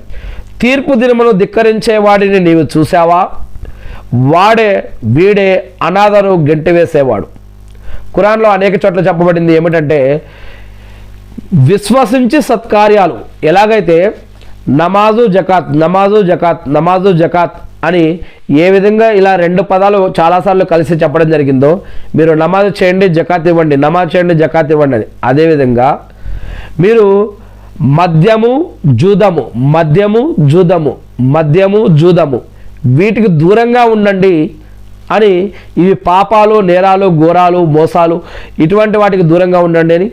మద్యము జూదము, ఇక్కడ నమాజు జకాతు ఇవ్వండి, మద్యము జూదానికి దూరంగా ఉండండి, మద్యము జూదానికి దూరంగా ఉండండి అలాగే చెప్పడం, ఎలాగైతే చెప్పడం జరిగిందో అలానే ఇక్కడ అల్లాహ్ సుబ్హానహు వ తఆలా చెప్తూ ఉన్నాడు, విశ్వసించి సత్కార్యాలు, విశ్వసించి సత్కార్యాలు, సృష్టికర్త అయిన దేవుణ్ణి ఒకే ఒక్కడాన్ని విశ్వసిస్తూ ఆ యొక్క విశ్వసించిన తర్వాత సత్కార్యాలు కూడా చేయాలి. సత్కార్యాలు అంటే దేవుని యొక్క ఆజ్ఞల ప్రకారం మంచి కార్యాలు కూడా చేయాలి. మనం జీవిస్తున్నాం, నేను, నా కుటుంబం, నా భార్య పిల్లలు అంటే అంతవరకే కాదు. ఇరుగు పొరుగు వారి యొక్క హక్కులు, వారు ముస్లింలైనా ముస్లింలు కాకపోయినా ఇతరులైనా ఎవరైనా కావచ్చు, ఇతరులపైన కూడా మనకి కొన్ని హక్కులు ఉన్నాయి. మన ఇరుగు పొరుగు వారు, ఇంటి చుట్టుపక్కల వారు, బంధుమిత్రులు, స్నేహితులు, సమాజము, ఊరు, పట్టణం, ఎక్కడైతే మనం నివసిస్తున్నామో, ఎక్కడైతే మనం ఉన్నామో ఆడ కూడా కొన్ని హక్కులు ఉన్నాయి. మరి అందరితో కలిసిమెలిసి జీవిస్తూ ఆ యొక్క హక్కుల ప్రకారం ఎక్కడైతే ఉన్నామో అక్కడ వారితో పాటు కలిసిమెలిసి జీవించి ముందుకు వెళ్ళాలి. మరి విశ్వసించి, నేను విశ్వసించాను సరిపోతుందని కాదు, విశ్వసించి కూడా మీరు సత్కార్యాలు చేయనంత వరకు స్వర్గంలో ప్రవేశించరు అని ఒక విషయం ఉంది. విశ్వసించి మీరు సత్కార్యాలు చేయాలి అని కూడా అనేక విషయాలు ఖురాన్లో, ఇస్లాంలో చెప్పబడ్డాయి. అందుకే అల్లాని లేదా ఇస్లాంని లేదా మొహమ్మద్ కానీ లేదా ఖురాన్ని ఈ యొక్క విశ్వసిస్తే సరిపోదు, విశ్వసించిన తర్వాత మనం సత్కార్యాలు కూడా చేయాలి. విశ్వాసంలో కొన్ని ఉన్నాయి, 6 విషయాలు. ఏంటి? అల్లా ఉన్నాడు, ఆయనే సృష్టికర్త, ఒకే ఒక్కడు, ఆయన ఇద్దరు కాదు, ఆయన ముగ్గురు కాదు, ఆయన 7వ ఆకాశం మీద అర్ష మీద ఉన్నాడు, ఆయన మనల్ని చూస్తున్నాడు, వింటున్నాడు, ఆయన మనకి ప్రతిదీ ఇస్తున్నాడు. అల్లా ఇస్తే ఎవరు ఆపరు, అల్లా ఆపితే ఎవరు ఇవ్వలేరు. అల్లా అల్హమ్దులిల్లా. మరి అల్లా ఎవరికైనా అపమార్గం పట్టిస్తే ఎవరో సన్మార్గాన్ని చూపలేరు, అల్లా ఎవరికైనా సన్మార్గం చూపిస్తే ఆయన్ని ఎవరు కూడా అపమార్గం పట్టించలేరు. అల్లా ఒకే ఒక్కడు, అల్హమ్దులిల్లా. మరి ఆయనే సృష్టికర్త, ఆయనే దేవుడు, ఆయనే భగవంతుడు అని మనం విశ్వసిస్తున్నాం. కానీ తర్వాత అల్లా వెలుతురుని తయారు చేసి వెలుతురు నుంచి దైవదూతలని, అగ్నిని తయారు చేసే అగ్ని నుంచి జిన్నులని, మట్టిని తయారు చేసే మట్టి నుంచి మానవుల్ని, మరియు అల్లాహ్ సుబ్హానహు వ తఆలా అనేక కాలాలలో, యుగాలలో, చరిత్రలలో వారి వారి భాషల్లోనే అనేక మంది ప్రవక్తలని అల్లా ఎన్నుకున్నాడు అని, తర్వాత ప్రళయ దినం, తీర్పు దినం అనేది ఉంది అని, అల్లా మనకి విధిరాత తక్దీర్ అనేది రాసిపెట్టాడు అని, వీటన్నిటిపైన అర్కానే ఈమాన్ అంటే ఈమాన్లో అనేక రకాల విశ్వాసాలు ఉన్నాయి. మరి అలానే ఈ యొక్క విశ్వాసంతో పాటు అల్లానే ఆరాధించడంతో మనం అల్లానే ఆరాధిస్తాం, ఈ యొక్క దైవదూతల్ని ఆరాధించాం, అల్లానే ఆరాధిస్తాం, ప్రవక్తలని ఆరాధించాం, అల్లానే ఆరాధిస్తాం. ఈ యొక్క గ్రంథాలని మనం మొక్కం, గ్రంథాలలో ఉన్న విషయాలని మనం తెలుసుకొని వాటి ప్రకారం జీవిస్తాం. ప్రవక్తలు చెప్పిన బోధనల్ని మనం విని వాటి ప్రకారం జీవిస్తూ ఆ అల్లాని గుర్తించి ఆయన ఆరాధిస్తాం. దైవదూతలని మనం నమ్ముతాం, కానీ ఆ దైవదూతలు ఉన్నారని నమ్ముతాం అంతే. ఆ దైవదూతల్ని మనం ఆరాధించాం, కానీ ఆ దైవదూతలు చేసినటువంటి ప్రార్థనలన్నీ స్వీకరించమని మనం అల్లాని ప్రార్థిస్తాం. ఈ యొక్క ప్రవక్తల తరపున మనం అల్లాకి దరూదు పంపిస్తాం. అదేవిధంగా ఈ యొక్క సృష్టి ఉందని, సృష్టిలో అనేక విషయాలు ఉన్నాయని నమ్ముతాం, కానీ ఈ సృష్టిని, ఆ సృష్టిలో ఉన్న విషయాలని, మానవులని, ఆయన సృష్టి మరియు ఈ సృష్టిలో ఉన్న వాటిని కాకుండా వీటన్నిటిని సృష్టికర్త అయిన ఆ సృష్టికర్తనే మనం ఆరాధిస్తాం. కానీ వీటన్నిటి విశ్వాసంతో, ఇవన్నీ ఉన్నాయని విశ్వసిస్తూనే ఈ యొక్క విశ్వాసంతో పాటు కొన్ని సత్కార్యాలు కూడా చేయాలి. అదేమిటి? మంచిని ప్రోత్సహించాలి, చెడుని ఆపాలి, మరియు హరాం ఏంది, హలాల్ ఏంది, షిర్క్ ఏంటి, బిదత్ ఏంది, మనం కొన్ని పద్ధతులు తెలుసుకోవాలి, దేవుడు చెప్పిన ఆజ్ఞల ప్రకారం జీవించాలి, సత్కార్యాలు కూడా చేయాలి, సమాజ సేవ, సోషల్ వర్క్, మరి ఇంకా కొన్ని ఇతరులపై ఉన్నటువంటి హక్కులు ఇవి కూడా చేయాలని ఇస్లాం చెప్తూ ఉంది. మరి ఇక్కడ ఖురాన్లో 107వ సూర, సూర అల్ మాఊన్ 7 వాక్యాలు. తీర్పు దినమును ధిక్కరించేవాడిని నీవు చూసావా, వీడే అనాథను గెంటివేసేవాడు, నిరుపేదకు కనీసం అన్నం పెట్టమని కనీసం ఇతరులకు ప్రేరేపించని వాడు. ఆ నమాజీలకు వినాశనం తప్పదు. ఏ నమాజీలు? వైల్ అనే నరకస్థానం వారి కోసం ఉన్నది. నమాజులు చదివితే కూడా మరి కొంతమందికి ఉంది. ఎవరు వాళ్ళు అంటే, ఎందుకంటే వారు తమ నమాజుల పట్ల అశ్రద్ధ వహిస్తారు. ఒకవేళ నమాజు చేసిన పరులకు చూపడానికి చేస్తారు. అల్లాహు అక్బర్. మరి అతి సామాన్యమైన వాడుక వస్తువులు సైతం ఇతరులకు ఇవ్వటానికి వారు నిరాకరిస్తారు. అల్లాహు అక్బర్. మరి అసలు నమాజులే చేయని విశ్వాసుల యొక్క పరిస్థితి ఏమిటి? చాలామంది దావత్ పని చేస్తారు, చాలామంది ఖురాన్ చదువుతారు, హదీసులు చదువుతారు, లేదా గడ్డాలు పెడతాం, టోపీలు పెడతాం, అనేక రకాల అల్హమ్దులిల్లాహ్ మేము ముస్లింలు ఇస్లాంలో ఉన్నామని అనుకుంటాం. ఉండి కూడా నమాజ్ అవుతుంటుంది, అజాన్ అవుతుంటుంది, మరి అక్కడ మస్జిదుల్లో అజాన్లు అవుతుంటాయి, నమాజులు అవుతుంటాయి. మనం నమాజులకు వెళ్ళాం. నమాజులకు వెళ్ళిన వాళ్ళలో ఉన్న ఈ యొక్క ఇప్పుడు మనం చదివిన ఈ యొక్క గుణం ఉన్న వాళ్ళకి ఈ పరిస్థితి. అసలు నమాజే చదవని వారి పరిస్థితి ఏంటి? అల్లాహు అక్బర్. కేవలం నమాజ్ అనేది, ఇస్లాం అనేది, ఖురాన్ అనేది కేవలం రంజాన్ నెలలోనేనా? ఇతర నెలలో కాదా? సరే, ఈ రంజాన్లో మనం ఈ వ్యాపారాలలో ఎక్కువ టైం తీయాలా, లేకపోతే ఇబాదత్ కోసం టైం తీయాలా ఎక్కువ? అంటే రంజాన్లో ఇక్కడ నమాజులు అయితే ఉంటాయి, ఇక్కడ ఉపవాసం ఉంటాము, ఎత్తకాఫ్ చేస్తుంటారు, లేదా ఖురాన్ చదువుతుంటారు, తరావీ నమాజులు చదువుతుంటారు. ఇవన్నీ వదిలేసి షాపింగ్లు ఇంపార్టెంటా, ఆరాధనలు ఇంపార్టెంటా? ఇవన్నీ రంజాన్ నెలకు ముందు చేసుకోవచ్చు కదా, లేదా పోనీ పగడపడి ఏదన్నా టైం తీసుకోవచ్చు కదా. అసలు రంజాన్ అంటే ఏంటి? కొత్త బట్టలు, కొత్త వంటకాలు, దీనికోసం ఆ రంజాన్ అనేది వచ్చింది. ప్రవక్త ముహమ్మద్ సల్లల్లాహు అలైహి వసల్లం గారు తన యొక్క వస్త్రధారణ బట్టలు చిరిగిపోతే ఎలా కుట్టుకొని వేసుకునేవారో మీకు హదీసులు తెలుసా? అల్లాహు అక్బర్. రంజాన్ అంటే ఏంది? కొత్త బట్టలు, కొత్త వంటకాలు. రంజాన్ అంటే రంజాన్లో అనేక రకాల షాపింగ్లు, కిరాణా సామాన్లు ఇంటి నిండా నింపుకొని ఇష్టం వచ్చినట్టు వంటకాలు చేసుకొని ఏం చేస్తున్నాం మనం? రంజాన్ అంటే ఏంటి అసలు? సరే, ఇస్లాం మరి మీకు ఎలా అర్థమైందో, మరి ఎలా అర్థం చేసుకుంటున్నామో అది ఖురాన్ని మనకు వచ్చిన భాషలో చదివితే మనకు అర్థమవుతుంది. అల్లాహ్. ఇది ఒక ముస్లింకి ఇంకో ముస్లిం పైన కొన్ని హక్కులు ఉన్నాయి. దాంట్లో సలాంకి ప్రతి సలాం, మరియు చనిపోతే జనాజా నమాజ్, తుమ్మితే జవాబ్, దావత్కి పిలిస్తే అది హలాల్ పద్ధతి దావత్ అయితే అటెండ్ చేయటం, హరాం పద్ధతి దావతలు కాదు, హలాల్ పద్ధతి అయితే. అలానే ఎవరైనా తప్పు చేస్తుంటే ఆపడం, ఎవరికైనా ఇస్లాం తెలియకపోతే వాళ్ళకి తెలియచేయటం, ఇలా ఇంకా అనేక విషయాలు ఉన్నాయి. ఒక ముస్లింపై ఇంకొక ముస్లిం అనారోగ్యంలో ఉంటే పరామర్శించడం, పేదవాళ్ళు బాధలు ఇబ్బందుల్లో ఉంటే వాళ్ళకి సహాయం చేయటం, ఎవరికైనా పెళ్ళిళ్ళు కాని వారు ఉంటే వాళ్ళకి సపోర్ట్ చేయటం, ఇంకా ఇలాంటి ఒక ముస్లింపై ఇంకొక ముస్లింకి అనేక హక్కులు ఉన్నాయి. అంతేకాకుండా మనకి ప్రతి ఒక్కరికి వారి ఇంటి వద్ద నుంచి చుట్టూతా ఇటు 40 ఇళ్ళు, ఇటు 40 ఇల్లులు అంతవరకు కూడా ఇరుగు పొరుగు వారికి కొన్ని హక్కులు ఉన్నాయి. ఇలాంటివి చాలా ఉన్నాయి. సరే, ఇక్కడ ఇంకొకసారి ఈ యొక్క సూరాను చదువుతూ ఉన్నా నేను. తీర్పు దినమును ధిక్కరించేవాడిని నీవు చూసావా?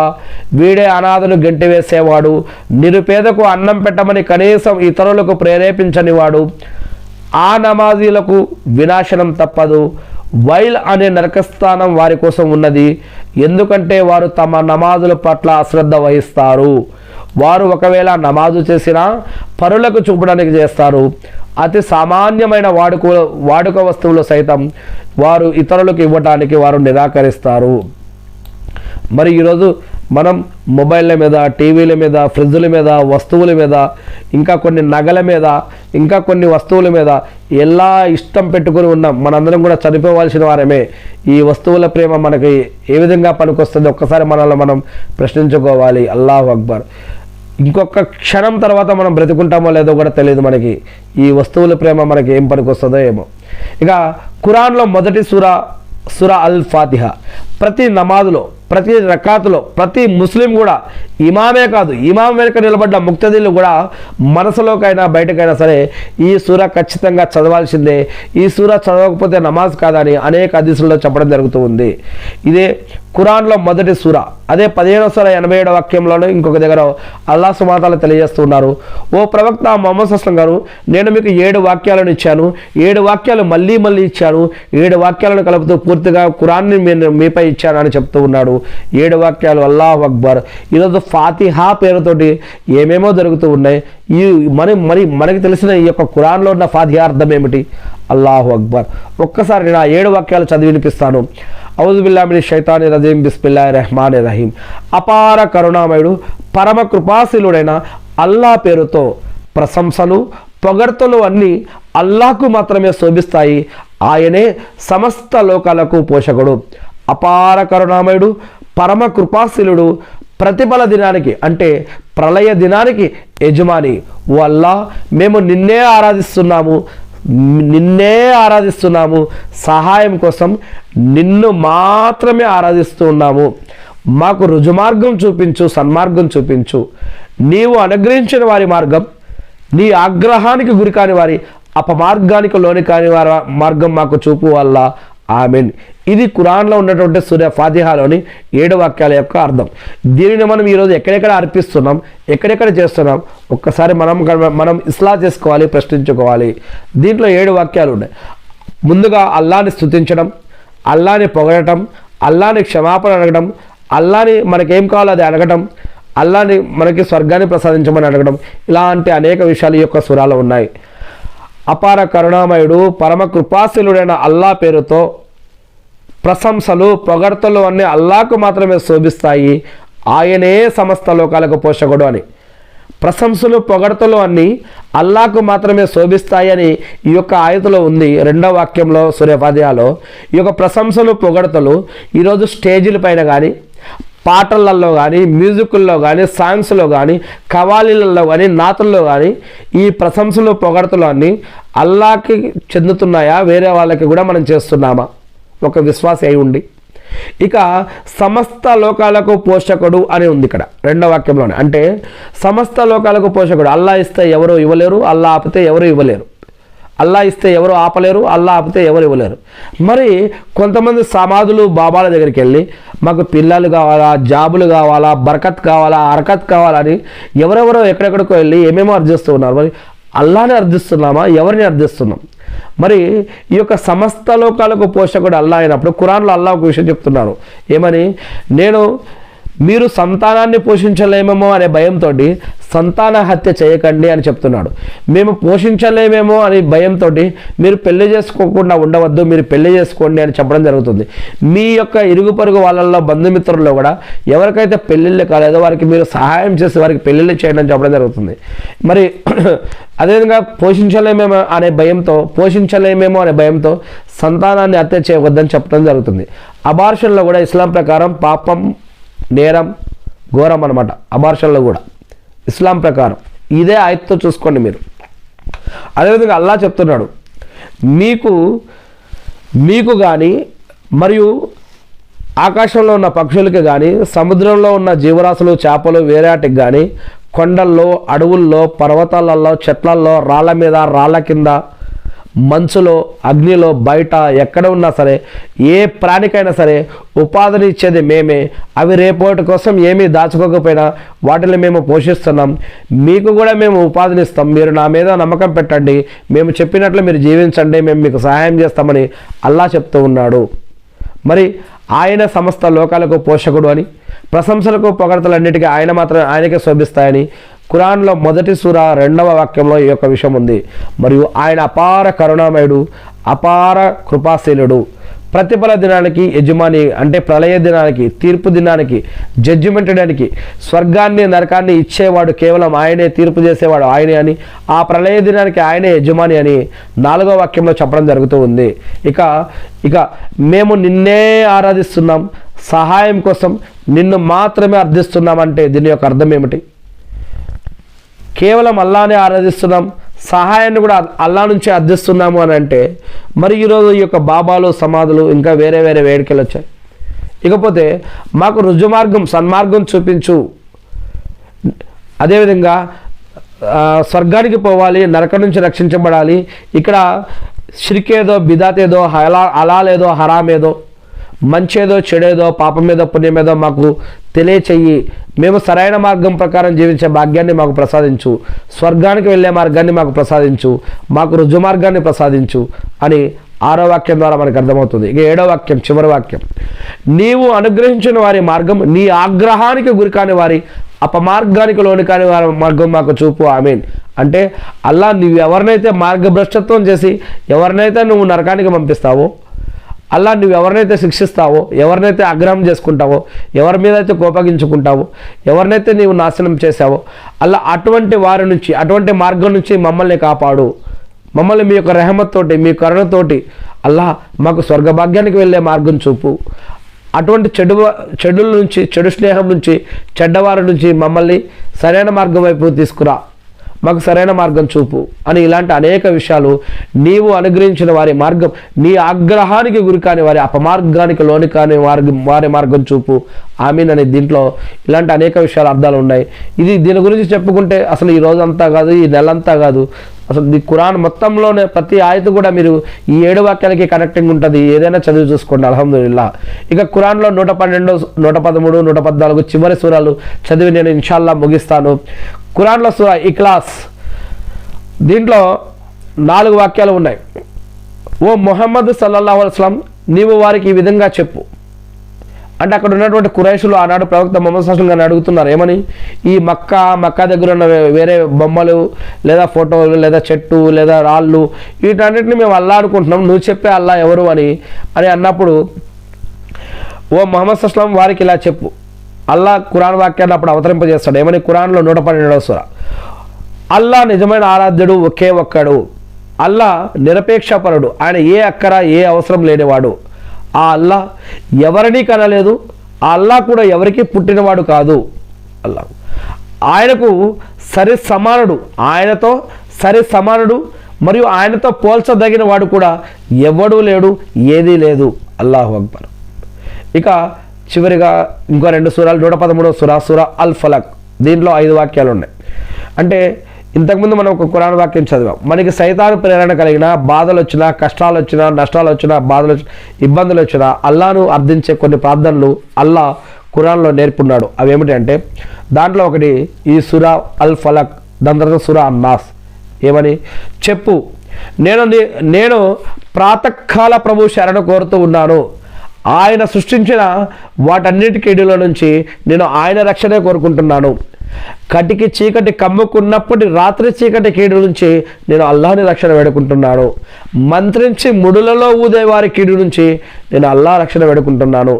అసూయాపరుడు, అసూయ చెందినప్పటి కీడు నుంచి కూడా నేను నా ప్రభు, ఆ మానవుల రక్షకుడు, మన సృష్టికర్త యొక్క రక్షణ కోరుకుంటున్నాను. ఆమీన్.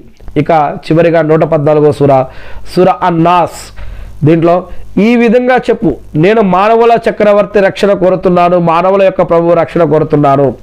మానవుల చక్రవర్తిని, మానవుల ఆరాధ్య దైవాన్ని నేను ఆశ్రయిస్తూ ఉన్నాను. దురాలోచనలు రేకెత్తించి తప్పించుకునే వాడి కీడు నుంచి, వాడు జనుల హృదయాలలో దురాలోచనలు రేకెత్తిస్తాడు. వాడు జిన్ను వర్గానికి చెందినవాడైనా సరే, మానవ వర్గానికి చెందినవాడైనా సరే, ఇటువంటి వాటన్నిటి నుంచి, ఇటువంటి వారందరి నుంచి నేను ఆ సృష్టికర్త అయిన అల్లాని ప్రార్థిస్తూ ఉన్నాను. ఆమీన్. ఇది ఖురాన్లో చెప్పబడ్డటువంటి వాక్యాలు. ఇక నేను చివరిగా ఖురాన్లో ఉన్నటువంటి ఇంకొక 2-3 వాక్యాలు చదివి వినిపిస్తాను. ఖురాన్లో 2వ సూర 255వ వాక్యం, అల్లా మాత్రమే నిజానికి ఆరాధ్య దైవం. ఇది ఐతల్ కుర్సీ అంటారు దీన్ని. అల్లాహ్ మాత్రమే నిజానికి ఆరాధ్య దైవం, ఆయన తప్ప మరో ఆరాధ్యుడు లేనేలేడు. ఆయన సజీవుడు, అన్నిటికీ మూలాధారం. ఆయనకు కుడుకోగానే నిద్రగానే పట్టదు. భూమి ఆకాశాల్లో ఉన్న సమస్తము ఆయన ఆధీనంలోనే ఉంది. ఆయన అనుమతి లేకుండా ఆయన సమక్షంలో సిఫారసు చేయగలవాడెవడు? వారికి ముందు ఉన్నదానిని వెనుక ఉన్నదాన్ని కూడా ఆయన ఎరుగు. ఆయన కోరినది తప్ప ఆయనకున్న జ్ఞానంలోని ఏ విషయము వారి గ్రాహ్య పరిధిలోకి రాదు. అల్లా యొక్క కుర్చీ వైశాల్యం, అర్ష్ భూమి ఆకాశాలను చుట్టుముట్టి ఉంది. వాటిని రక్షించడానికి ఆయన ఎన్నడూ అలసిపోడు. ఆయన సర్వోన్నతుడు, గొప్పవాడు. ధర్మం విషయంలో బలవంతం ఏమీ లేదు. సన్మార్గం అపమార్గం నుంచి ప్రస్ఫుటమైంది. కనుక అల్లా తప్ప వేరితర ఆరాధులను తాగుతును తిరస్కరించి అల్లాను మాత్రమే విశ్వసిస్తారో వారు దృఢమైన కడియాన్ని పట్టుకున్నారు, అది ఎన్నటికీ తెగదు. అల్లా సర్వం వినేవాడు, సర్వం తెలిసినవాడు. ఇవన్నీ కూడా ఖురాన్ వాక్యాలు నేను చదివి వినిపిస్తున్నా. చివరిగా 3 వాక్యాలు ఖురాన్లో 2వ సూరాలోని చివరి 3 వాక్యాలు. ఒకవేళ మీరు ప్రయాణంలో ఉండి ఆకాశాలలో భూమిలో ఉన్న ప్రతి వస్తువు అల్లాదే.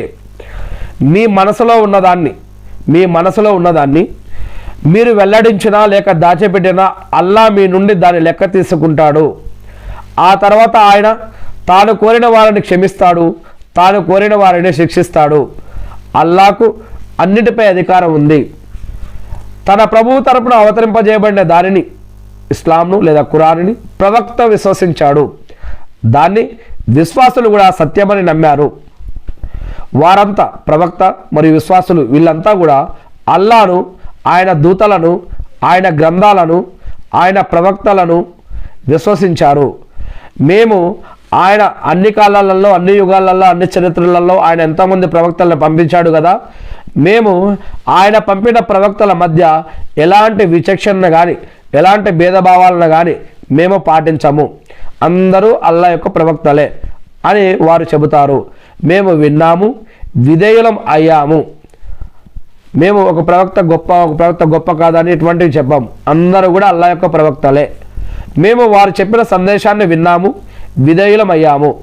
మా ప్రభు, మేము నీ క్షమాభిక్షను అర్థిస్తున్నాం. చివరికి ఎప్పటికైనా మేము మరలి రావలసింది నీ వద్దకే అని అంటారు.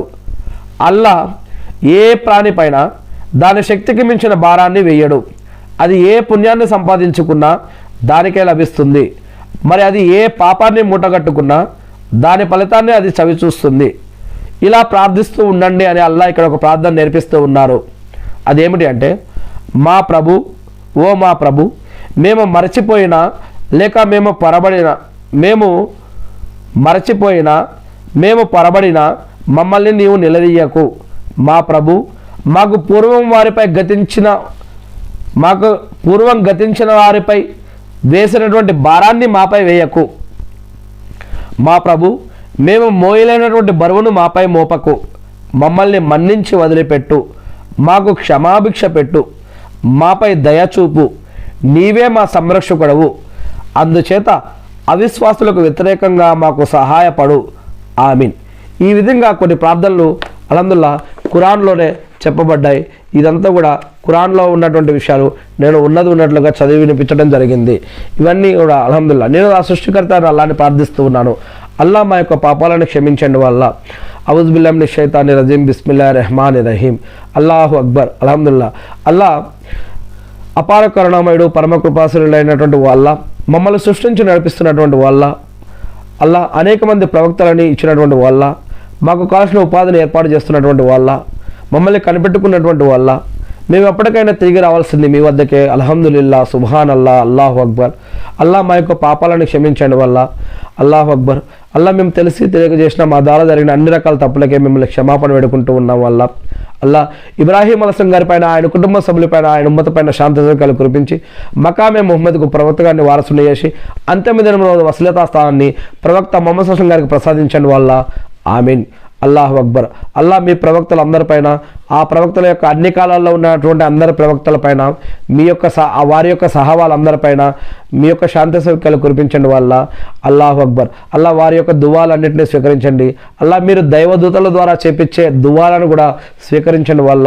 ఆమీన్. అల్లా అన్ని కాలాలలో, అన్ని యుగాలలో, అన్ని చరిత్రలలో ఉన్నటువంటి మరణించిన మీ యొక్క దాసులందరిపైన వారు చేసిన అన్ని ఆరాధనలని స్వీకరించండి వల్ల. అల్లా వారు బలం, జ్ఞానం, సంపాదన, జ్ఞానం అన్ని రకాలుగా చేసిన అన్ని ఆరాధనలని, మీకు అర్పించిన అన్ని ఆరాధనలు మీరు స్వీకరించండి వల్ల. ఆమీన్. అదేవిధంగా వల్ల ఈనాటి కాలంలో ఈ ఉమ్మతలో కూడా ఎవరైతే మరణించి ఉన్నారో, బ్రతికి ఉన్నారో, ఇక ముందు రాబోతున్నారో, ఇటువంటి నీ యొక్క దాసుల్లో ఎవరైతే మీకు నమాజులు, ఉపవాసాలు, సదకా ఖైరాతులు, జకాతులు, హజ్జుమ్రాలు, దాన ధర్మాలు, మీ యొక్క ఆజ్ఞాపాలన ఎవరైతే చేశారో, చేస్తున్నారో, చేయబోతున్నారో, నీ మార్గంలో ఎవరైతే సమయాన్ని, సంపదని, ఉపాధిని మరి వీటన్నింటినీ ఖర్చు పెడుతున్నారో, అల్లా మరి వారందరికీ ఇహలోకంలోనూ మరియు పరలోకంలో కూడా మీ యొక్క సహాయ సహకారాలను మా అందరికీ కూడా అందించండి వల్ల ఆమీన్.